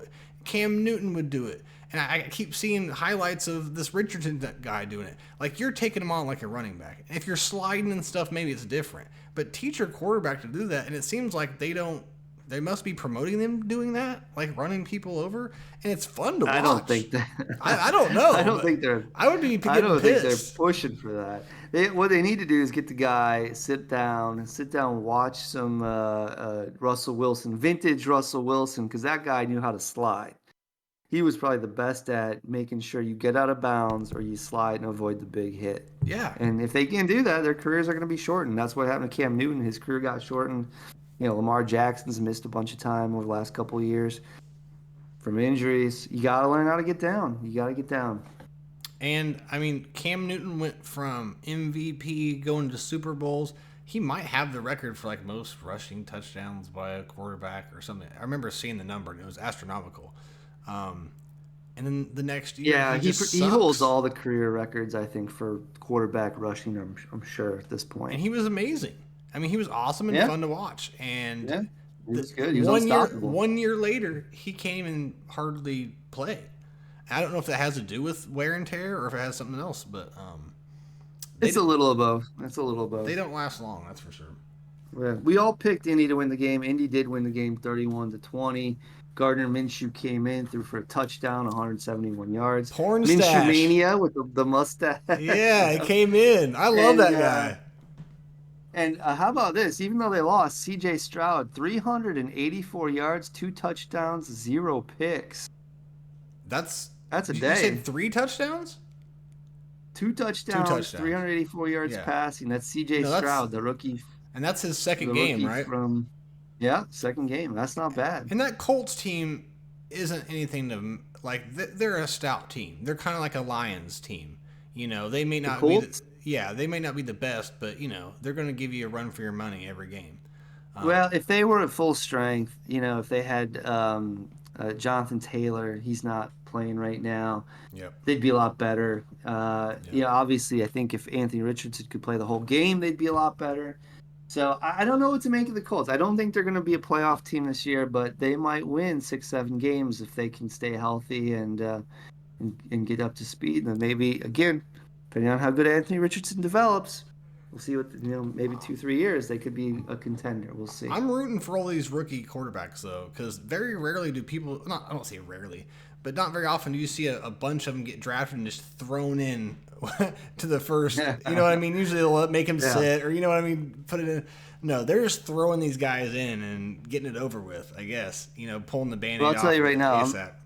Unless they're Raiders, I'm not rooting for any of them. They all go to hell, if you ask me. I agree. But at the same time, outside of the Chiefs, I like to just see a good game, you know what I mean? And I like to see some ballers. But I agree with you. Yeah. All right, we talked a little bit about the Niners-Rams. Niners won 30-23. We all picked the Niners in that game. Niners, they definitely had a game on their hands with the Rams.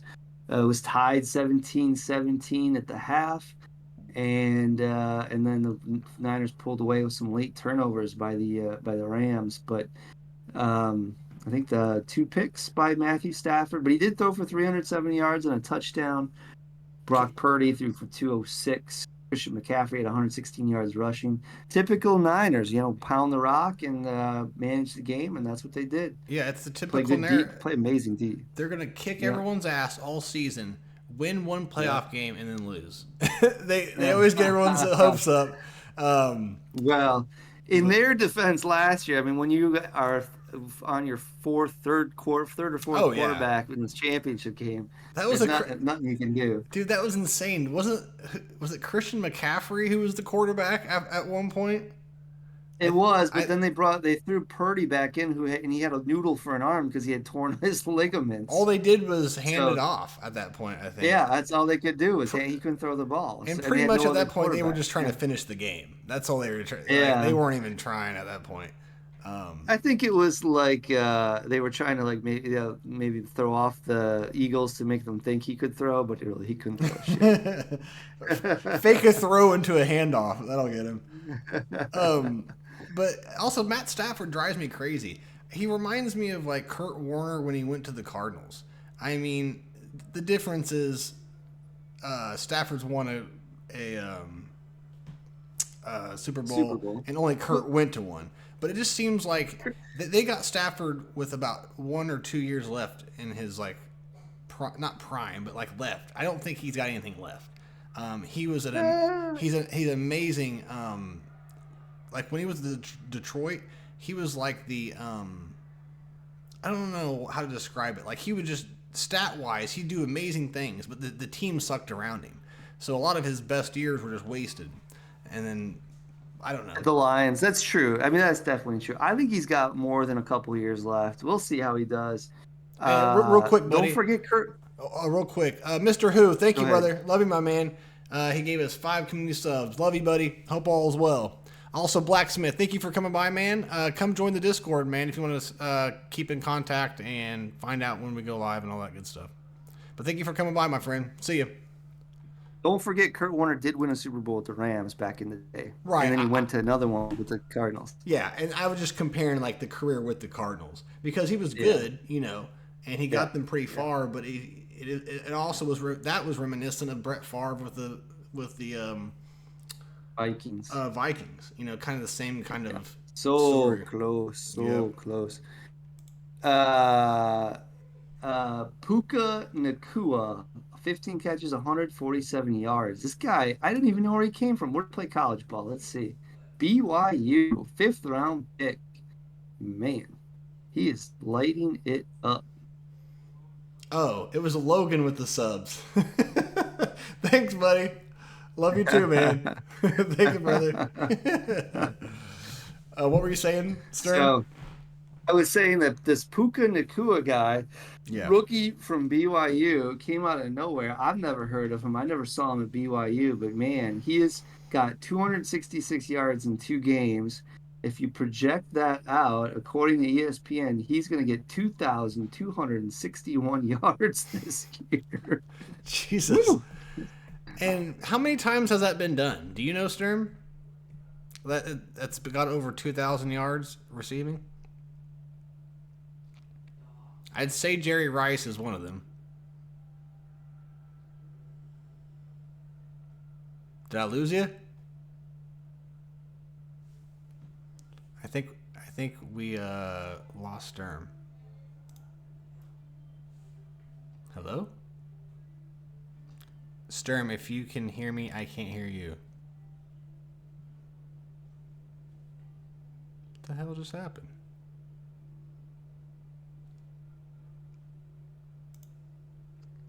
Oh, Sturm.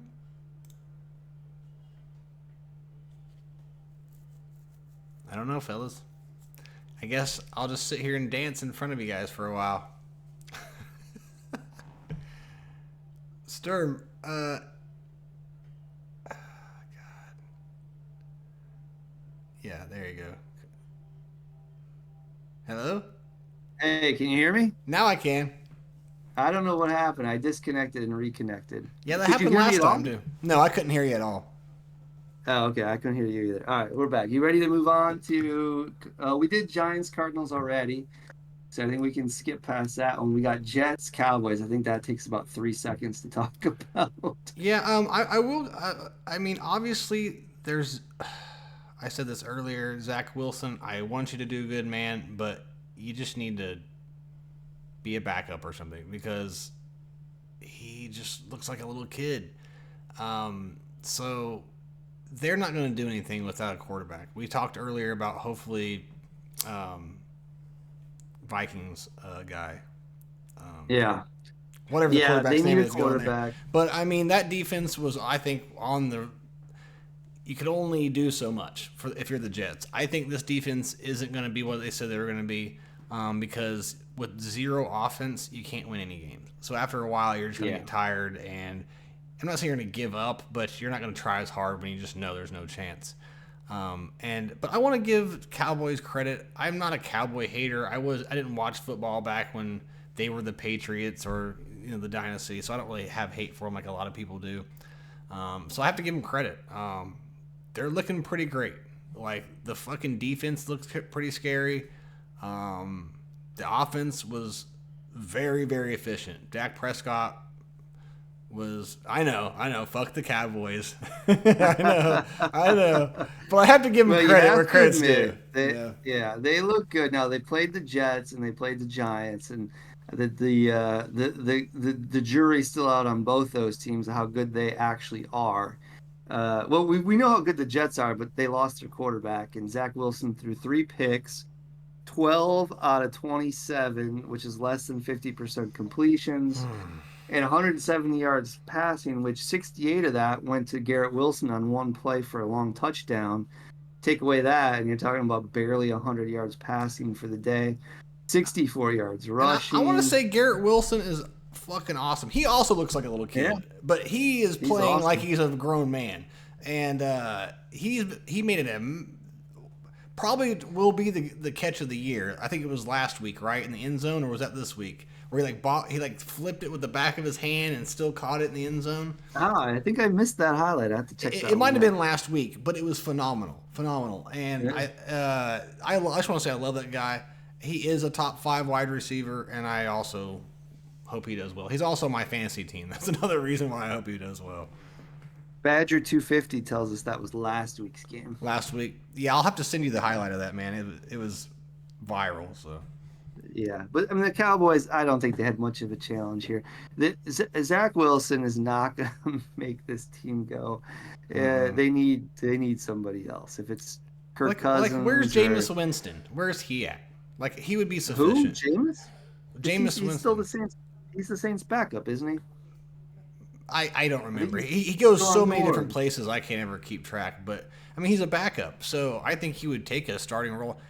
He's not amazing, but he can put up huge numbers. He can throw a lot of interceptions, but I've seen him throw 500-yard games. So I'm just saying. Jameis can throw the ball. There's no doubt about that. Let's see. Is he on New Orleans? He is. He's the backup on New Orleans. I mean, yeah, they could probably swing a trade for Jameis. I could see the Saints doing that. I don't know if the price would be right. The price would probably be pretty high. Anyone who's going to make a deal with the Jets is going to fleece the Jets, right? Because they know what they need. Yep. So it's going to be a fleecing big time. So I don't know. You're right. Jameis is the guy, the only member of the 30-30 club in the NFL, 30 touchdowns and 30 picks in the same season, which is maybe my favorite stat about Jameis Winston. But he can throw. They should do a 30 for 30 on him. Like they should. But he did throw for 5,000 yards that year. You're right. The guy can throw the ball, but it's just, he makes those plays. Like, oh, my God, I can't believe he did that. But aside Logan from Jameis says bring Andrew Luck out of retirement. I would be all for that. But I don't think he liked being hit or something. I think he was done. Yeah, you could tell he was a little stressed out. He reminded me of if Michael Cera played NFL. That's what he reminded me of. All right, Commanders Broncos. You asked me, this game was maybe the game of the week. I loved this game. This was awesome. The Broncos. First of all, Commanders won 35-33. Broncos, we all picked the Broncos to win. We were all wrong. And Eric Bieniemy, baby. The Broncos had a 21-3 lead. You were aware of that, Bones? I didn't watch the game, so I was not aware of that. 21-3 Broncos, and everyone in the world thinks, yeah, okay, Broncos are going to get right. They're going to run away at this game. Mm-hmm. And what proceeds to happen is the Commanders score the next, I think, 32 points in the game or something like that, and make it 35-21 before finally the Broncos make a late comeback. They get the score to 35-27, and they have the ball with a second left, and they throw a Hail Mary that they miraculously catch for a touchdown. And then, of course, they flub up the 2-point conversion. Commanders escape with the win, 35-30. Who's the Commanders' quarterback? Josh Rosen? Or no? That's Sam Howell, 299 and 2 touchdowns, no picks. How long has he been in? Like, how many years has he been? This is his second year, I believe. He was a rookie last year, I think. Okay. All right. Well, that's interesting. I hate to bring everything about the Chiefs, but since Eric Bieniemy left, we're averaging 17 points a game. No, we are now. When he was there, we were averaging 28 points a game. So I think it's the EB effect. I think we're missing Eric Bieniemy, and I don't think the Commanders are going to do anything like crazy this year. But I think he's going to build a pretty good program going the next couple of years. But well, Ron Rivera is their coach. He's a terrific coach. He coached the Panthers to the Super Bowl. Yep. And yeah, I think he's a really good coach, and I agree. think that's half the battle right there when you have a really good coach. Yep. But yeah, they're like I said, they're 2-0, and I mean, we'll see. You know, they keep getting some wins like this. They keep building some momentum. I could see this team at least finishing 500 or about 500. And who knows? Maybe they can sneak into a playoff spot. Problem is you got Philly and Dallas in that division, and that's tough. That's 4 games right there. They're gonna have to figure out. But you know what? They have a fighter's chance. I give them a fighter's chance the way they've been playing, and uh, they had a good run game, 122 yards rushing. Like I said, almost 300 yards passing. They didn't have any turnovers, and they did good. They did a good game. Yeah, that running back is killing it for me in fantasy too. What's Are his you talking name? about? Brian Robinson? Is that his name? Yeah, Brian Robinson Jr. Yeah, he's pretty good. He only had 42 yards last week. I don't know what he had the week before, but um, oh no, not Brian Robinson. Wait, hold on. I'm sorry. He had 87 yards and 2 touchdowns. I was looking at his receiving stats. Yeah, he had a good game. Yeah, He he had a really killed good it. game. I Yeah, killed he it did in kill it. fantasy. Yeah. Meanwhile, you look at Denver. Their leading rusher was Russell Wilson. That's never good. 56 yards rushing. Yeah, I mean, I hate the Javonte Broncos, Williams. but I don't hate Russell Wilson. I don't understand what his Yeah. deal is, man. I don't care about Russell Wilson, but I do hate the Broncos too. I like to see the Broncos lose. They're maybe my favorite team I like to see lose. Fuck the Broncos. And I think that this season could go south fast because they play at Miami next week. Ooh, Miami is scary. So And next thing you know, I think they're gonna be 0-3. I'm worried if 3. I think we play Miami actually, and I'm a little worried about that. That's going to be a crazy game. Yeah, I think the whole AFC West plays the whole AFC East. So yes, because I know the Raiders play in Miami this year as well. So that's going to Oh be a shit. scary game too. Yeah. Maybe we can So all right, band together. I like seeing the Broncos lose, and they're 0-2. And by the way, the Raiders are still in first place in the AFC West because they have the tiebreaker over the Chiefs. Yes, go Raiders. Fuck off. We're coming for you, damn it. Yeah, I know. There's a lot of football left. All right, Dolphins 24, Patriots 17. I think we all picked that one. I was surprised it was that close. Did Mac Jones go off, or was that last week? No, Mac Jones had 231 yards, 1 touchdown, 1 interception. Okay, I'm thinking last week then. And he didn't go off. Yeah. Tua didn't have a great game. 249, 1 touchdown, 1 pick. Raheem Mostert, 121 yards rushing and 2 touchdowns. That was huge. Who I also have on fantasy. Oh man, yeah, they had 145 yards total rushing. Receiving, Tyreek Hill only had 40 yards. Waddle had 86 yards. So nothing. They weren't really playing. It wasn't really a high scoring game, but if you saw the game, the Patriots played a lot of five man guys in the secondary, cornerbacks and safeties, and much of times they had 6 defensive backs. So they definitely were like, we're going to shut down the deep pass. But then the Dolphins ran them to death, and they dink and dunked them down the field, and they won 24-17. One thing that Bill Belichick always did to us when we had Hill, he would shut Hill down every time. Yeah. And, we'd lose a lot of the time to them. Like, that's when they still had Brady. He knows how to shut. He has Hill's number. So, I mean, he may not win most of the time in those matches up, but he can shut Hill down at least. Yeah, and they shut him down, but they still lost the game. Yep. Did you hear that there was a fan who got in a fight at the stadium and got killed? No. In that Yeah, game? at that game, some Patriots fan got killed in a fight. That was terrible. That was sad news. Yeah. That happens more than you think. You just don't hear about it, but that happens in a lot of places. Yeah. Did you see that Patriots blocked kick? They blocked a field goal. Yes. So didn't he took off running, right, from the side? Yeah. And he was looking like Superman, man, stretched out. Yeah. It was pretty cool.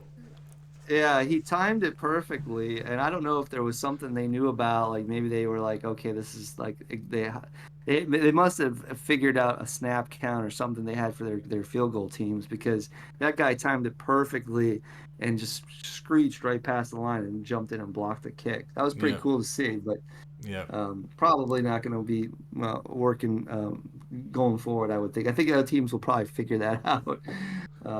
Logan in chat said the guy that died was 55 and had complications and died at the hospital. So that's sad. Yeah, I mean, yeah. It's sad. It sucks that you go to a game, you get in a fight, and you get killed. That's terrible. Yeah, you're going there to have fun, right? To see your team play. Yeah. Yeah. But the Dolphins are marching again to 2-0, and yeah, they're gonna be good this year. I think the Playoffs are gonna be fun, man. I know we're only week 2, but I'm already looking ahead. Like I can't wait. Yeah, it's gonna be a lot of close matchups going. All right, last 2 games were Monday night. Why they had 2 games on Monday night? God only 1 hour knows, apart. Like do an afternoon or do one a couple hours before. I didn't understand that, but yeah. And we already talked about the Steelers and the Browns, so we don't have to go over that one. But let's talk Saints and Panthers. Talk about a snooze fest. That was a snooze fest. I think I turned it. What was the score? 20-17 Saints. We all picked. Actually, I picked Carolina like a dipshit. You guys picked the Saints, and were correct. Final score 2017, and it wasn't even really that close. I think that they had like a 20-6 lead for the fourth quarter, and I think the Panthers kind of did a bit of a comeback, but it fell short. So Logan says it's because of the writer's strike that there's more games. Okay. Oh, there could be some truth to that. They're trying to fill some content. Yeah, that's right. I mean, I'm okay with them spreading out more games. Yeah. But I don't know why they stack so many at the same time because then you don't get a chance to watch them. So. Well, this game, like I said, it was kind of boring. It was 6-3 at halftime. 3 field goals was all the teams scored. They finally got in the end zone in the second half. Derek Carr, 228, 0 touchdowns and a pick. Bryce Young, the rookie, only 153 yards. He did have a touchdown. Rushing game for Carolina is not that great. Neither much. A little better for the Saints, but their leading rusher was Taysom Hill. I wish they would just get rid of that guy. I mean, he doesn't do anything. Taysom Hill's on everyone's freaking out. He's on the field. Yards. He doesn't do anything. He goes for he usually loses yards or gets like a 5-yard catch or something. Like it's never anything crazy. So New Orleans 2-0, maybe the worst 2-0 team in the league, if you ask me, just about. And Carolina 0-2. I think they'll continue to do okay though, man. I think Derek Carr is good enough that they'll be able to go. But someone was saying like he looked lost out there, and those stats don't sound good. So I wonder what the problem was there. They're not great. Yeah, I mean, so who did they play in week 1? I don't remember. They obviously played Carolina and they beat them. Did they play? Oh, they played Tennessee. They beat Tennessee in week 1. So, yeah, I mean, Tennessee's not a terrible team, but they're not great. I don't have a lot of faith in the Saints moving forward. I think they got 2 wins, and I think their season's going to probably start to go downhill. But we'll see. Yep, we will. All right, so that's it. We already talked about the Steelers-Browns, so we can move on to week 3 and start picking our games. So let's do it. OldManLogan already gave us his picks. He was the champ, so he would have to go first anyway. But you beat me by 1 game, Bob, so you got to pick before I pick. Okay, so you give us the game, and I'll do the first. All right, let's do it. Hold on, let me find week 3 here. Hold on, just give me a second. Week 3, Thursday night. We're gonna start off with the Giants and San Francisco. We already know Logan and his beautiful wife both picked San Francisco. I just don't see where San Francisco loses here. I see San Francisco winning 32-21. Oof. You think that? I don't know what the line is on this game. I gotta say that San Francisco's got to be favored. Barring some kind of crazy injuries, I think it's going to be a runaway. Yeah, I think short week for both teams. home game for San Fran that gives them the advantage. New York Giants, I mean, are a hair away from being 0-2, and I think that they just get overwhelmed by the 49ers. I mean, Saquon is so important. Yeah. I mean, Saquon is we even talk about that. Saquon's out. I think Yeah. he's out for the game because he got hurt. So it's not a season their injury. running game is shit. It wasn't. No, season I think ending? it's only a couple weeks. Okay. It's an ankle sprain, I think, and it's only a couple weeks. That poor guy. I root for him too, but he's never on the field ever. 49ers, too much defense, too much running game, too much. And Purdy is. I think Purdy's a real deal. I think he's going to be their starting quarterback for a long time. I think he's only going to get better. When you have that kind of supporting cast, I mean, it makes it a little easier. But yeah, the guys played very well considering he was the last pick in the draft. And I saw like a stat, like it was the first time that the last pick of the draft was going up against the first pick of the draft or something like that. When was that? Which game was that? Who did they play this last week? They played who? Who did San Fran play? The Rams. Oh, yeah, they played the Rams. So was Matt Stafford the first round? Was Stafford He was the first. He was the first overall pick in whatever draft he was drafted in. I can't remember. It was something like when both quarterbacks were starting, it was the first time ever that a first round pick overall pick. Yeah, played the last overall pick. Yeah, because the last overall pick almost never. I can't even tell you any quarterback who was last overall pick who started a game. He might be the only one who ever has. Mr. Irrelevant. Yeah, Mr. Irrelevant. Good for him. Yeah, I think we all agree Niners for sure. All right, next game, Tennessee at Cleveland. All right, we already know Old Man and his wife both think that Tennessee is going to beat Cleveland because without Nick Chubb, they say no chance. What say you, Bones? I think Cleveland. I'm going to stick with Cleveland. I just think they're a solid team. I think that Jerome Ford came in. Do you know what quarter he came in? What quarter Chubb got hurt? It was before halftime. So he must have played about half a game. To come in and put up 124, I don't care if they know who you are or not. That's pretty good in half a game. So I don't think they're going to miss a step. I think they know what they have. We don't know who Jerome Ford is, but they know who he is. And I think they're not going to miss a beat. But still, it's going to be a hard fought battle. I don't think it's going to be very high scoring. I see Browns 23-17.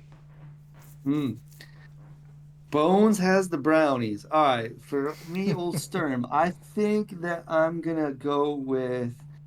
Oh, this is a kind of a toss-up game. If Nick Chubb were playing, I'd definitely pick Cleveland. I'm leaning towards Cleveland. I think they have the better quarterback. I think that they'll have enough of a running game. I like their defense. They're at home. And even though they lost Nick Chubb, I think they're going to be playing for Chubb. He's going to be their motivation. Yeah. And I think Tannehill is going to throw 600 interceptions. So I go Cleveland Browns. But I do want to say, that's a game to watch because there's going to be a lot of physicality. They're both teams that play very physical, hard-nosed football. So it's definitely a game to keep your eye on. It's probably going to be a good one. I would say Cleveland 21-10 would be my prediction on score. I'm not writing down scores though because we don't care about scores, but that'd be my pick. Logan says Tennessee has the top run defense until next week. Logan, until next week. Until Ford smashes them. He's gonna drop you down like a Ford, buddy. But he's not gonna be found on the road daily. He's going to be putting you guys on the road. We have a juicy one coming up here, Bones. You ready for this one? Yes, sir. Atlanta at Detroit. So Logan likes the Lions. The wife likes the Falcons. Who do you like? You didn't give any reasoning here why he likes the Lions. He's been on the Lions all year already. I always pick with my heart and not my brain. I'm going to go with the Falcons, although they probably won't. I don't think they're experienced enough. I think let's not do that. I'm going to pick the Lions because they're just more experienced. I Lions. think because Atlanta is probably riding on a high horse a little bit. They didn't expect to be doing this good, but you guys are still not experienced. You're no names. Who's the coach for the Atlanta Falcons? Arthur Smith is his name. He's like, this is his second or third year. I think it's Okay. Arthur Smith. Obviously, he's turning things around. Things are getting better for them. I don't think this is like their year or anything. So let's say Lions. I think it's going to be a good game. I can see it being 24-22. All right. Well, gosh, part of me wants to really pick the Falcons in this game. But I think the Falcons probably come down to earth. 2-0, big win against Green Bay. I think they're due for a letdown game. They're on the road. This is, I think, the first game they play on the road. And Detroit's got that toughness to them. And I think they're pissed off. They lost to the Seahawks. They got to prove something. So I do think Detroit will eke out a win in this game. And I would say it would be like 21-20, something like that. I agree. Real close. It's exactly what you said. That's a perfect way to sum that up. New Orleans at Green Bay Packers. Logan likes the Packers. The wife likes the Saints. What a there's a lot of good matchups. Like, holy crap. Tough ones. Like, every week has been awesome so far. Like, this is one of the starting out so far. This is one of the best NFL seasons I've seen in a long time. Who are we talking about again? Sorry. Saints at Packers. Saints at Packers. God damn it. I can see either one of them happening because both quarterbacks can put up numbers if they want to. Dude, Green Bay is just rolling. Even though they lost, but they're rolling. Even though they're 1-1, they're rolling. Like he's rolling. Their quarterback is rolling. I didn't know. I didn't think Love was going to be that good, right? So he's really caught me off guard how good he's doing. Once again, I'm going to go with experience over. Do I hear an upset? So yeah, sound the horns. Dude, he's so. Logan is so good at impressions. I didn't realize until I tried doing the sound how fucking good he made that sound. I'm gonna go with Saints, man. I think I keep giving them too much. I keep giving them too much credit. I think if they lose this week, I'm done with them.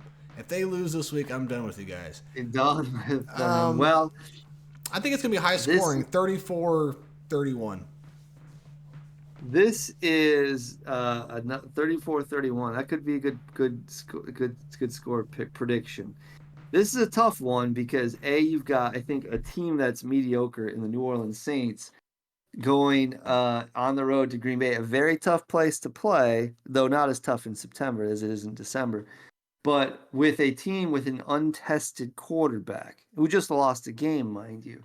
So, who's going to prevail, the untested quarterback or the weaker team? I hate picking the Green Bay Packers. I despise it because I hate the Packers so much. But nonetheless, I got to go with what my head tells me. I think the Packers will eke out a victory in this game. I don't like the Saints. I think the Saints are not very good. They are a paper tiger at 2-0, and they're not going to finish the season anywhere close to the playoffs. And this is the beginning of their downfall. Go Green Bay Packers, and I'd say probably 28-17. I kind of get that. I feel like I'm making the dumb choice here. Logan, I don't. As far as like what I think about Green Bay, I have nothing against them, but I pick Saints. I should probably pick Green Bay because they make the most sense, but I'm going Saints. You're already locked in on Saints, buddy. Too late. Yep, that'll be my upset pick. All right, next game. We have Chargers at Vikings. Two choking teams. Like, what? Some crazy matchups. Like, this could go any fucking way, man. Who's going to give this one away first? The Chargers or the Vikings? That's how you have to figure this one out. And both... Oh, wait, what does Logan say? Logan says Chargers' wife likes the Vikings. Man, they both disagree on that one too. So Logan says Chargers. Both are good quarterbacks, but both are like throwing me for a loop this year. And then like Why can't I remember his name? I couldn't remember his name earlier. The Vikings quarterback. Herbert. Oh, Cousins. Kirk Cousins. He had a wonderful game last week, so it's not like he can't keep up with Herbert. Yeah. Vikings 28-21. Oh, he's going with the Vikings. Yeah, the Chargers. That's another upset alert. I think I gotta imagine the Chargers are favored in that one. I'd say so, probably. This is a tough one for me because I want to pick the Vikings, but God, again, you're 100% right on this one, Bones. It's like, how do you pick which one of these teams is gonna make a massive mistake? Who's gonna choke that's more? What it's gonna come down to. Which one is gonna choke first? I think long term, I think the Chargers are going to be a better team than the Vikings. They have I don't know what Eckler's status is for this week, but even without Eckler, they got all the talent in the world. Vikings were 10-0 in one-score games last year. They're already 0-2 this year. The luck has flipped. It's switched, and the downfall continues.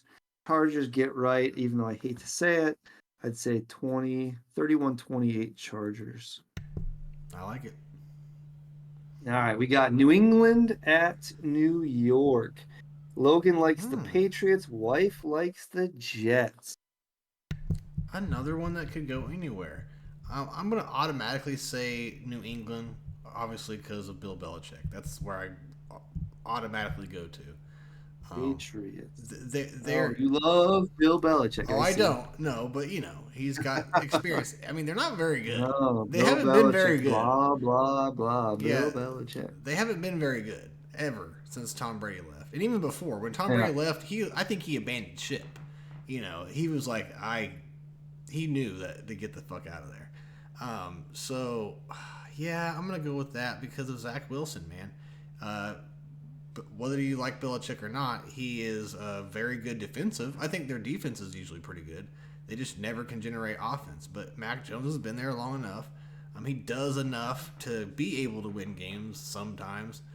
Zach Wilson, man, love you, brother, but you're just not it. And I think every time you're starting is another loss for the Jets. So I'm going to say... go ahead, buddy. Go ahead. Well, you finish your pick. I'm just going to say, I jumped in early. I'm going to say New England 24, Jets 10. Yeah, I agree. I think the Patriots have this. I think that Bill Belichick has enough tricks on defense to confuse a young guy like Zach Wilson. They're going to get like a defensive score, a special team score. They'll pull some rabbit out of the hat. They'll win. They'll hold the Jets. The Jets' offense is terrible without a quarterback. And it'll be like 10-3 or something like that. But Patriots will win. Yeah, because Jets have a good defense, and the New England offense is not electric in any way. Yeah. I think that is not the game of the week by any stretch of the imagination. But Logan says old Bill will not go 0-3, and I would agree. Yeah, I don't think so either. Zach Wilson is not going to be the quarterback to put Bill Belichick at. He'll do anything, even if it needs to be cheating. He'll get it done. True. All right, next game we have Buffalo Bills at Washington Commanders, and Logan says Buffalo. The wife says Buffalo. Buffalo. That's all. I don't think anyone's picking the Commanders for that. It's great. Well, let's not sell the Commanders short. We already talked about them being 2-0. They got a fighting chance here. And they played who week 1? Do you know? You don't have to look it up if you don't know. I just don't remember. They beat week 1. I don't remember. Yeah, it's fine. But they beat Broncos last week. And hold on, I'll find that for you. Click on it. But the Bills aren't Cardinals. It was not an impressive win, but they did win. So yeah, right. Win's a win. But seeing who they were, I'm still going Bills. Bills aren't great, and unfortunately, they kind of made a statement against your team. But not for the Chiefs, unfortunately. But I do feel bad for you guys because I don't like the Bills. I do not like them. I actually was hoping the Raiders would beat them. Don't tell anybody. Don't tell any of my fellow fan base. I hear you. But I think they're gonna come in and do something similar. I think it's gonna be 28. Well, we'll say 27, 18 Bills. Yeah, I agree. Buffalo, and it's probably not going to be super close. I think they're going to smoke the Commanders. I think we missed a game. I think we missed the Denver and Miami game. I don't think we need to spend a whole lot of time on this one. No. Denver or Miami? Oh, let's see. Logan has the Dolphins, of course. I'm not surprised by that one. Who do you have? It's like the battle of the concussed quarterbacks. Miami. Yeah. Why did I say that? Because I don't think Russell Wilson's ever had a concussion. I don't know what I thought by that. Don't listen to me. I don't know. He's probably had one, but either way. He plays like he's had one. Yeah. No, Miami's going to do really well. I see it being 31 to... God. 31 to 13. There we go. Yeah, that sounds about right. I don't see the Broncos putting on much of a fight in this game. No. There's already seeds of discontent brewing there about Russell Wilson's play, and did you hear that Sean Payton made some comment about him needing to wear a wristband or something? Oh no, I didn't. To guide the offense. Yeah, there was some story about that, which I thought was funny. Oh, okay. So yeah, that's not going well, and yeah, I don't know. We'll see. I say Dolphins are big in this game. Denver on the road at Miami, they're toast. Yeah, I mean, I don't think that coach is making too much. I mean, he wasn't even doing that much for the Saints when he retired. You know what I'm saying? I'm sure that he's a better coach than what they had, but I don't think that he's making that big of a difference.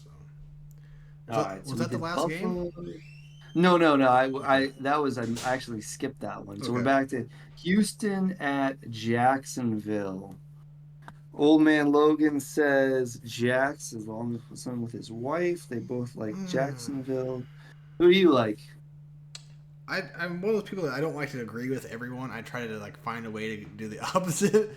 But I just see Jacksonville. They lost. They're probably pissed off. They can get that win. They are good. They're very good. Houston, I don't think they're. I don't know what they are. I still feel like they're a bottom feeder team. I know that you told me that the quarterback did really well. And maybe he'll come out and surprise everybody and beat the Jaguars, and then all of a sudden we're talking about the Texans. They're the biggest. I mean, I could see that. Any given Sunday. Yeah. Any given Sunday. Now I say that, I'm kind of like, fuck, is that gonna be? I don't know. Upset alert. Because they were making us look kind of bad, and they were making us look kind of bad offensively. So, no, I can't. Jaguars 26-23. Ooh, closer than most of the experts would predict, I think. But the only expert you need to listen to is right here. Is us. Houston, not yet ready for prime time. Jury's still out on CJ Stroud as to how good he's going to be. The rest of the team is dog shit. Jacksonville needs to get right, and they're going to dominate that division. Jacksonville big, not a problem. I'd say Jacksonville 31-10, something like that. Okay. All right, Colts at Baltimore Ravens. Logan says Baltimore. So does his wife. That's probably the favorite there. I don't think that's an upset. What do you think, Baltimore or Indy? Who's the battle of Baltimore? Really, when you think about it. Yep. Who's the quarterback now for the Colts? I don't know. Is Anthony Richardson playing, or is it going to be the mustache? I don't know. He's in the concussion protocol. It's mustache, isn't it? Okay. Yeah. Hey, mustache magic, man. Minshew magic. That guy can make some things happen. Oh, God. Someone has something to say. Hello? Okay. Who? Logan pop. There he is. Richardson's in concussion protocol. Yeah. Yeah. I thought you were going to bed, man. What the hell? I do the same shit to them too when I'm not on the stream. He just can't. He can't contain himself. Even with I Minshew, can't. man, he's got the stash. I can't. Richardson played a good game, but got hit pretty hard. He's in concussion protocol. But does that mean he's out? Is he out or is he in? Do we know yet? We don't know. don't He's know got to yet. go. He's got to go through the concussion protocol. He's questionable, but even if he plays or he doesn't play, it's in Baltimore. Even with Baltimore's running back out, Lamar Jackson is going to take this game over. It's Baltimore's to lose. Baltimore wins big. All right, Bones. What do you got? As Did much he- as I did he convince you? Did he convince you? As much as I'm on the mustache ride to victory, I love Minshew, man. I loved him back when he was with the Jaguars. Uh-oh. I smell an upset prediction here. No, I'm not.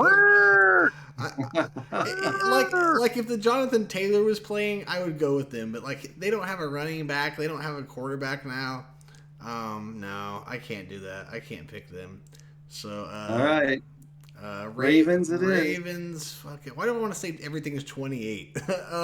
Ravens 21. 21 to fucking 17. I go Ravens as well. I think that they're just a better overall team. And if Richardson plays or doesn't play, I still think the Ravens have the firepower to knock off the Colts.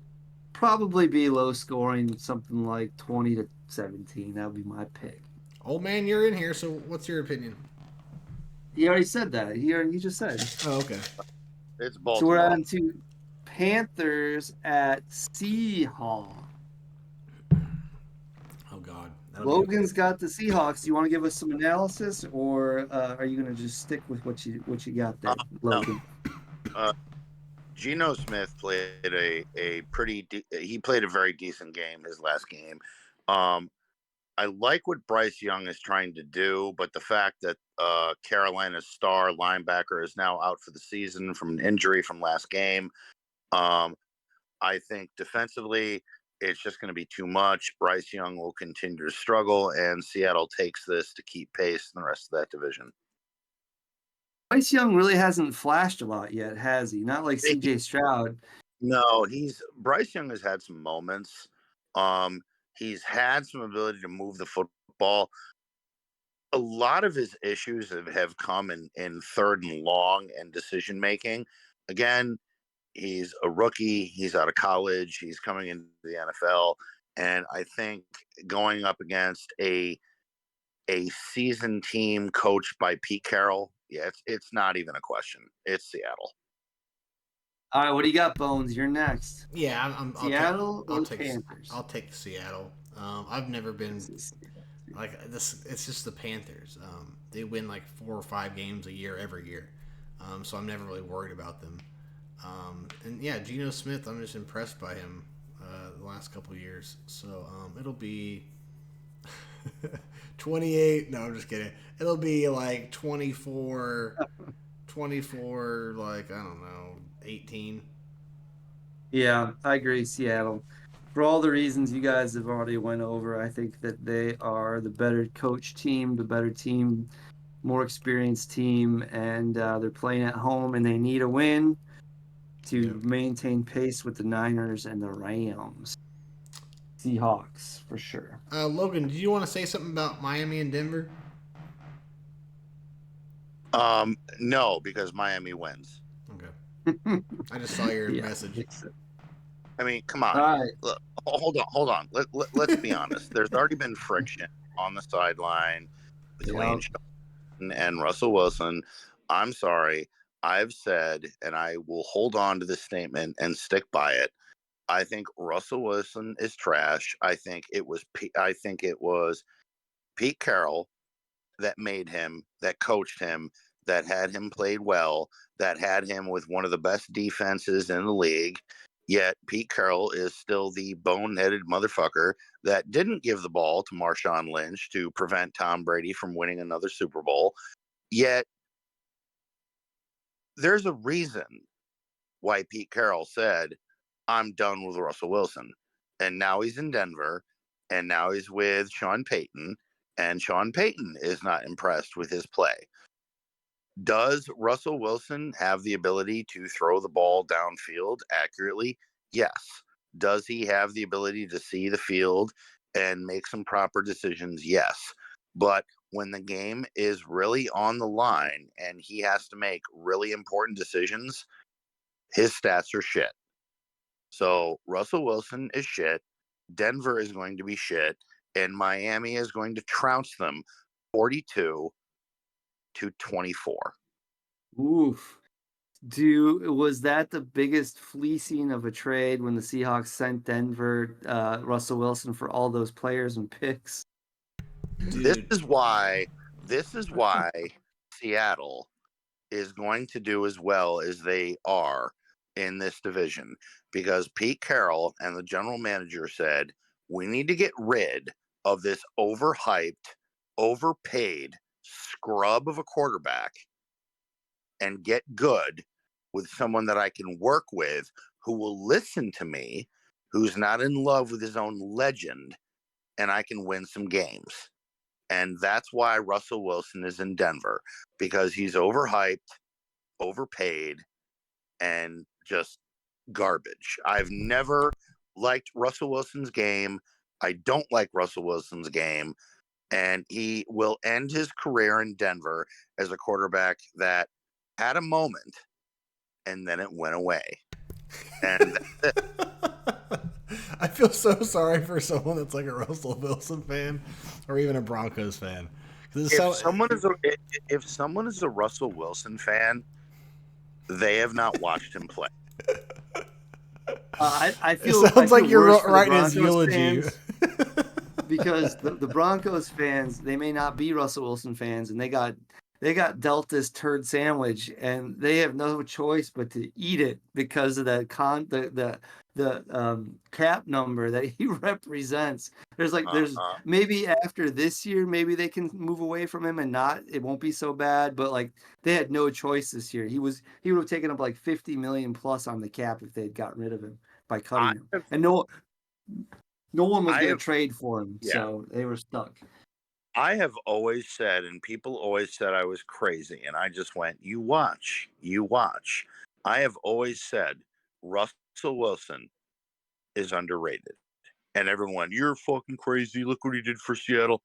What did he do? He won a Super Bowl. Yeah, he won. Okay, took him to he's got one. But really, when you look at the numbers, what won him that Super Bowl? That defense. Yeah, Legion they shut of down Boom. Peyton Manning big time. That defense Legion of covered Boom. his bad play. That's like when you guys were talking about the Cowboys. The Cowboys defense has now, Mike McCarthy in that front office has now created a defense that has shielded Dak Prescott's mediocre play. And that's how Russell Wilson won a Super Bowl. That's how Ben Roethlisberger won his first Super Bowl. He didn't win because he was an offensive menace. He won because of that defense. So let's call a spade and look at quarterbacks for what they are. Overpaid, overrated, and they won because of their defense. Denver has no defense, and this is why Denver is 0-2. And they will finish in the basement of that defense because Russell Wilson is hot garbage. This is like when I mentioned Jar Jar on stream. I despise Russell Wilson almost as much as I despise Jar Jar Binks. I'll make sure to get you a meme. I'll get you a meme with his face over Jar Jar's body. There you go. Jar Jar. All right, Chicago at Kansas City. I don't think we need a whole lot on this one. Logan said KC already.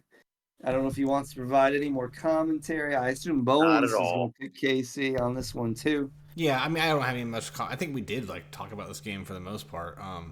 But yeah, I mean it's Bears are gonna get. we've talked smoked. about both KC all teams the a way. lot today. But yeah, Kansas City, it's going to be pretty bad. I would say 12 or not them 12. I would say shit 24-12.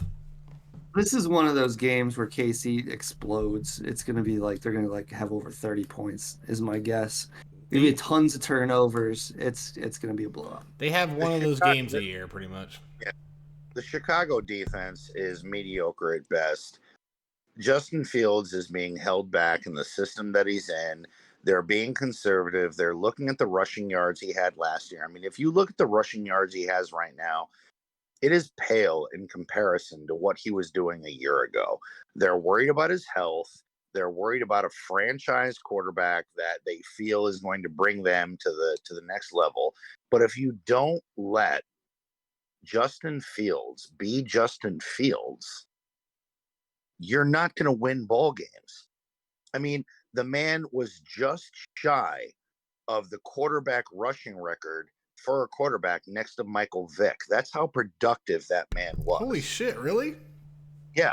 And they're not letting him do that this year. But do you That's really why want they're that with your do you really want that with your franchise quarterback? And I mean, it's great when it happens. Sure, Michael Vick has a great record, but you don't want that for your franchise. You want your franchise quarterback, to run only when necessary. You want him to be bombing the ball. That's what I think. And no, I totally agree. I totally agree. But when you look at the rest of the Chicago offense, I mean, their star running back went to, oh shit, I don't remember where he went. It was Montgomery, but they lost some pieces. They didn't gain much, and he's just in a very stagnant offense. And they're holding him back. So I agree. Yeah. Chiefs explode. I mean it's yeah. Let me look at it here. It's, oh my god, it's in Kansas City. I'm thinking 40-20, like 40-24. Yeah. Like It's it's going just, to be a lot of points. yeah, it's gonna be gross. It's gonna be absolute. I mean, I think at the last time I checked the line, Kansas City was favored by 7.5. Yeah. I mean, it's just And that's just to get some people to yeah. actually bet on the Bears. So not only would I take Kansas City, but I'll take Kansas City with the points all day and twice on Sunday. All right, so You better, you Dallas at fuckers. Arizona. You better, you Dallas at bastards. Arizona. Oh, Logan's got Dallas. Yeah, not only do I have Dallas, but I think Dallas potentially could get their second shutout of the season. Yeah, I agree. I think Dallas is gonna smoke them. What do you got, Bones? You gonna go with the Cardinals? We got an upset special here. Yeah, I think the Cardinals are going to bring it back right now. This is their time. This is when they're going to do it. No, hell no. Bones, my wife is trying to doze off, and she heard that and said, "Fuck you." That stupid All fuck. right. What does he know? But yeah. Next one, Sunday night. Or you want to talk more about Dallas, Arizona? Fuck no. No. All right. It's going to be a tie. Sunday night football. Pittsburgh Steelers versus Las Vegas Raiders. We got Terry Bradshaw versus Kenny Stabler, right, old man? That's a negative. We got Matt Canada, who couldn't run an offensive line through a fucking wheat field. Yeah, that's not happening. I fucking love his name. Every time you say it, like I want to play for him. So Logan picked against the Steelers, picking the Raiders. What do you got? What do you got? We already had Logan tell us about his pick. What do you got there, Bones? What do you got, Raiders or Steelers? It's one of those that could go either way. They're kind of similar kind of teams.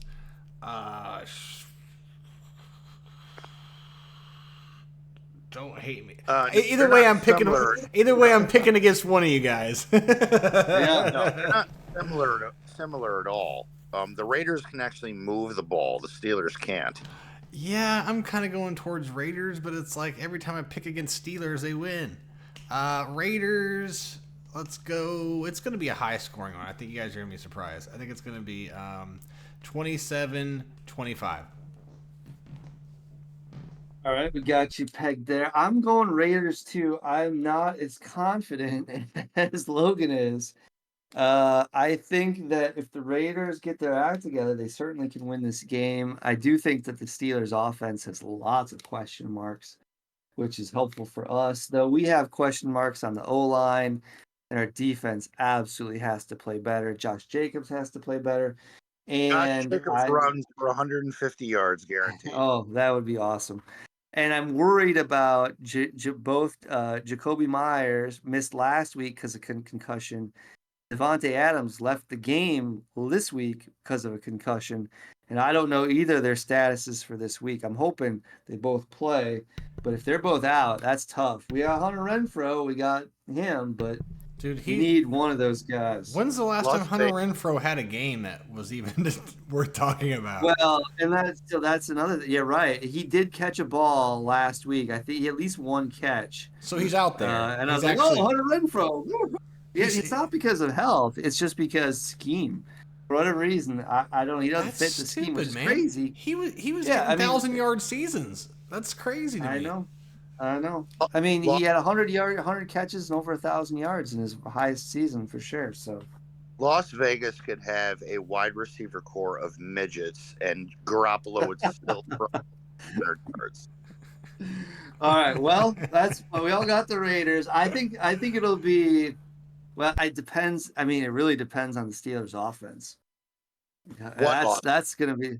That's the thing. Like, will they show up? I mean, see the Raiders' defense though. Like, they have not been playing well. So maybe this is a get right game for the Steelers. I don't know. I think the Raiders will win. I think it'll be closer than what maybe you would think, Logan. But I do have the Raiders winning this game. Um, enough said. All right. Philly at Tampa Bay. Two Monday night football games again. Are they doing this all year long? Two Monday night games? They can't be, No, right? what I said earlier wasn't a joke. I read an article that due to the writers' strike, They and a put last this. show that a lot more football, like the NFL has already adjusted the schedule to fill time slots, which I'm all for. I mean, I don't watch garbage nighttime crime drama, so I'm all for more football. I was going to say, I like this strike. I'm glad they went on strike because now we have to look at these shitty shows and movies they've been coming up with the last 5 years. Strike All right, Logan likes the Eagles. His wife likes the Eagles. Anything you want to say about the Eagles there, Logan? Honestly, I know Jalen Hurts has struggled. I know him and his wideout had a bit of an argument on the sideline. I think they get right. I'm sorry. I have the same opinion of Baker Mayfield that I have with Russell Wilson. I think right now Baker Mayfield is protected by the semi-decent defense that he has and the fact that Mike Evans is trying to play to fix the contract dispute he's having with the team. He has other weapons to throw to, but I think against that Philly defense, Baker Mayfield is going to get frustrated. And as I saw many times, twice a year in Cleveland, when Baker Mayfield gets frustrated, Baker Mayfield makes mistakes. And then Baker Mayfield loses the game. Horribly. So this horrifically. Philly all day, every day. Philly wins. I don't think big. I think Tampa Bay will keep it close because I think Baker Mayfield feels that this is his last chance to really like try to be that quarterback. But Jalen Hurts and that talent on that Philly team is too much. Philly wins 34-27. Bones, who do you got? Yeah, everything he said. I don't hate Baker as much, but Philly 26-23. Yeah, I tend to agree. I think that the Eagles have this. This is Baker's last chance this season. This stop with the Buccaneers. This is what separates him from if he can't make this work, he's going to be career backup kind of guy.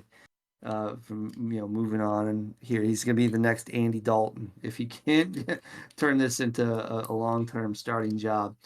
But I don't think they've got the horses. The Eagles are a complete team in basically every area, and There's a little bit of drama going on in Philly. We'll see. I mentioned earlier, I thought their offense just looked so pedestrian against the Vikings, but they still won the game. And I don't think Tampa Bay is any tougher than Minnesota, so I'm going Eagles. At the very least, they can just run a quarterback sneak. The Eagles can over them all night, and Yeah. they'll win. Yeah. No one can stop that quarterback sneak. That's the craziest Right. thing I've ever seen.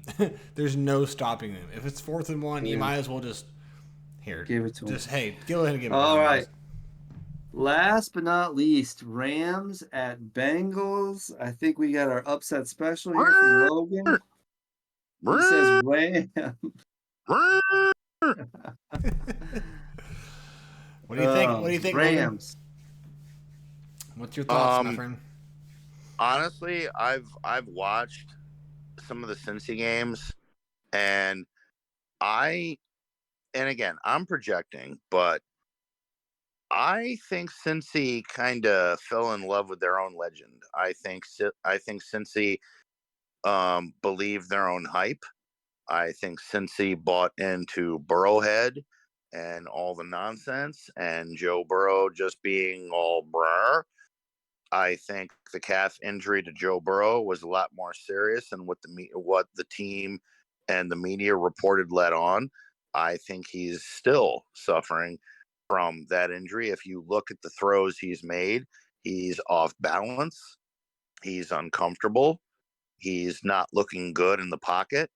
They're blitzing him at a much higher percentage rate than what they were last season, because I think they know that calf is still injured. Jamar Chase has been a ghost. We don't know where he is. He's not showing up. The last game, he had 3 catches for 55 yards. That's absolutely horrendous for a wide receiver of his caliber. They don't have really that much of a running game that I've noticed. The stats may be wrong, but from what I've seen, and when you look at the Rams, I mean, this team, they're not in the new quarterback sweepstakes. They're not looking for draft picks.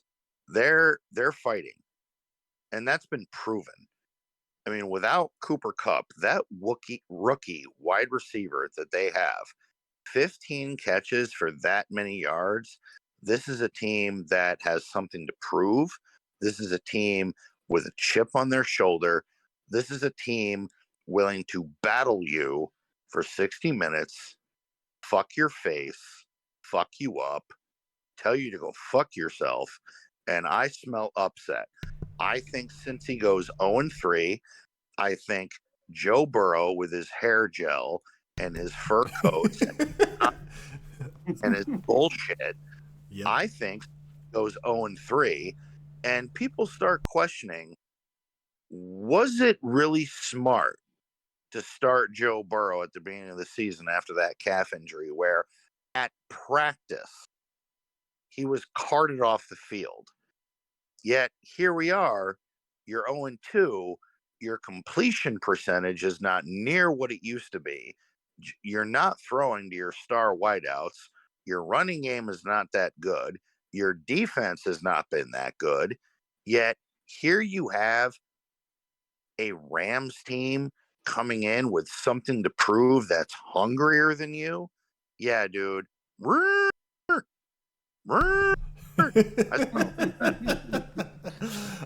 I agree, man, and I love that. I wish I could take that and play it in my ears every day. That got me pumped, because yeah, man, all they do is talk shit but never back it up. And I agree. I think it's going to be Rams 24. That is 21. All Cincinnati does. Yeah. Like Bones, I'm not trying to like butter the Chiefs up, but I'm not gonna lie. I was rooting for the Chiefs that last game you played against Cincinnati. When the mayor of Cincinnati talked shit, I went, dude, I hope the Chiefs beat your asses. Yeah, man. I mean, it was ridiculous. When you have the mayor of that town talking shit, dude, you people, you need to be put in your place. Like, Joe Burrow goes up there with his fur coats and his hair gel and his nonsense. Fucking cigars. Yeah, I'm like, dude, you haven't won a Super Bowl. Shut the fuck up. Joe Burrow, shut the fuck up. You haven't done shit yet. Shut up. And also Eli Apple, dude. I hate Eli Apple. Yeah, I hate that dude, guy. And as a division rival, I mean, Cincy for me is a division rival, so I have enough hate for them to fill a freighter. So I'm like, dude, shut up. Cincinnati, just shut up. So yeah, I'm looking at a walk into Cincinnati, and Matthew Stafford is going to light that fucking defense up. And I smell upset. It's going to be close, but I've got the Rams winning 32-24. Mm-hmm. And you got the Rams too there. Is that right, Bones? Yeah, 24-21, I'd say. 24-21. Well, I am going to buck the trend here. I'm going with the Bengals. We have a rematch of the Super Bowl from a couple of years ago. And here's the thing.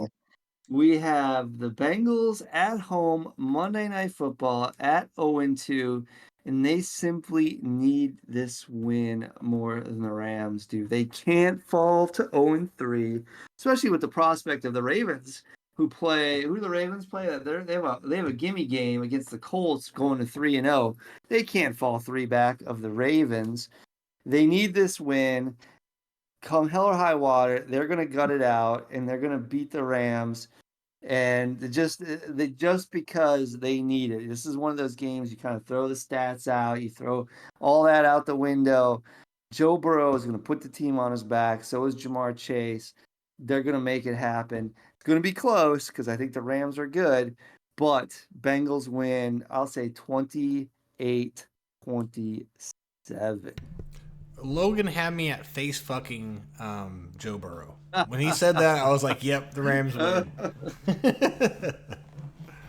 So throughout all the picks, guys, we only disagree on 3.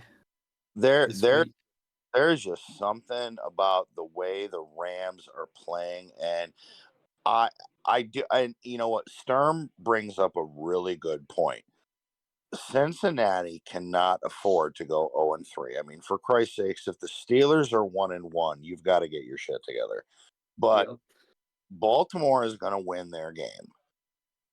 More than likely, Pittsburgh is going to lose. That could be Cincinnati's window. I think Cleveland is going to lose. So they have to keep track of that. So I get that.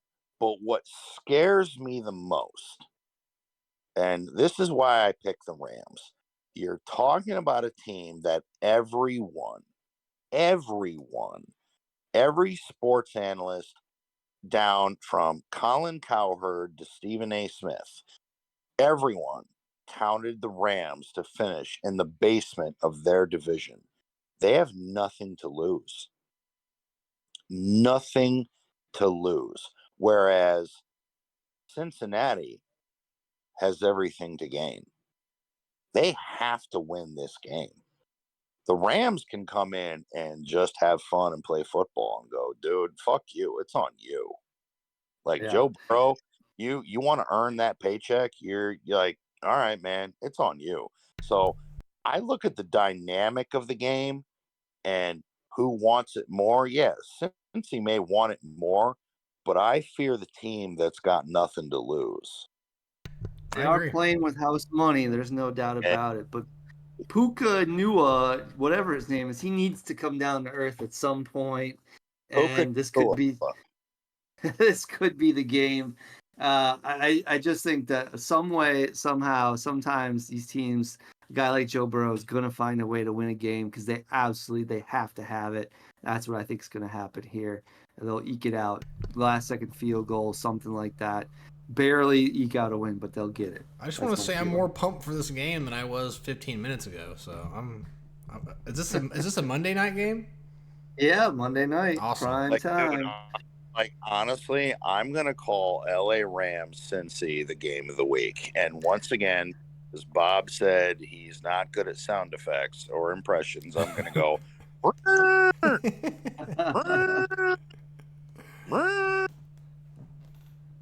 Well, I think Cleveland, Tennessee is going to be a good game in terms of like up in the air who's going to win. Oh, yeah. Let me make a quick comment on that. Tennessee. Now, I had to really think about that game. But when I looked at some of the past games in the past seasons, Tennessee's run defense is like, other than San Fran, top 5 in the league on the run, against the run. So even with Nick Chubb out, they're going with a backup. So obviously their scheme is going to have to change for the strengths of the running back they have now. Now, if Tennessee wants to keep pace in their division due to the rough start they've had, all they got to do is what they do. Now, the biggest X factor in this game is how Cleveland's defense is going to respond to. Now, granted, they just went through a soft game dealing with Pittsburgh's abomination of an offense. But, dude, you're going up against Derrick Henry. Like, I'm sorry. Okay.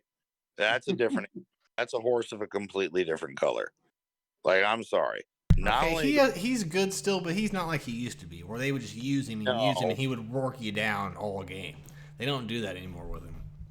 No, but I think they have the offensive capability to use other running backs, bring Derrick Henry in when they need to, and wear down the defense in the fourth quarter. And I'm sorry, so far this season, Deshaun Watson is not getting it done in the air. His numbers are dreadful. And he is not getting it done. If anything, stats show that Tennessee has been more efficient. So when I look at sheer numbers, Tennessee will win this game. That's just how I see it. Yeah, I got Cleveland. I think that they're just, again, I think the overall better team than Tennessee with Tannehill.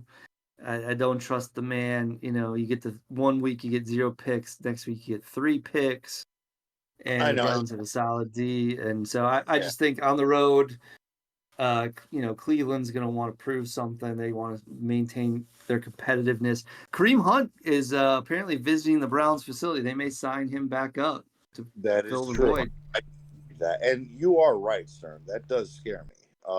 Ryan Tannehill can have a game where he could throw for 300 plus yards with 2-3 touchdowns. And then the next week, I mean, he's like Ryan Fitzmagic. He will throw for 400 yards, 4 touchdowns. And the next week it's 150 yards and 4 picks. Exactly. Don't know. You don't know. You don't know the guy. That's why they play the games. Yep. I'm flipping a coin, and I'm going with my gut on this one. I'm going 10. All right, guys. Well, I think that summarizes all of our picks. That wraps it up. I know we talked about maybe going over some fantasy football, but it's after 11. I got to call it a night. So. Yep, I'm right there with you guys. I know. We're going to have to push. And reared my ugly head. So here I am. That's all right. No, we're glad you came back, man. Yeah. Yeah. I do the same shit to you guys when I'm not on the. You're going to have to make it up to the wife tomorrow. She's probably not going to be a happy camper with you when you're tired and grumpy when you're driving on your road trip. Nah, she's already looking at me like, "Are you done?" Like, so. All right, buddy. Right, take care. Good night. Sturm. I am out just as well here, Bones. So it was a great podcast. Good talking football with you, and we'll see you next time, buddy. Of course, brother. I always love doing this. I look forward to every single week. You have a good rest of the week. Enjoy some football, my friend. You too. Take care. Bye-bye. All right. Everybody at home, see you guys later. Have a good one. Peace.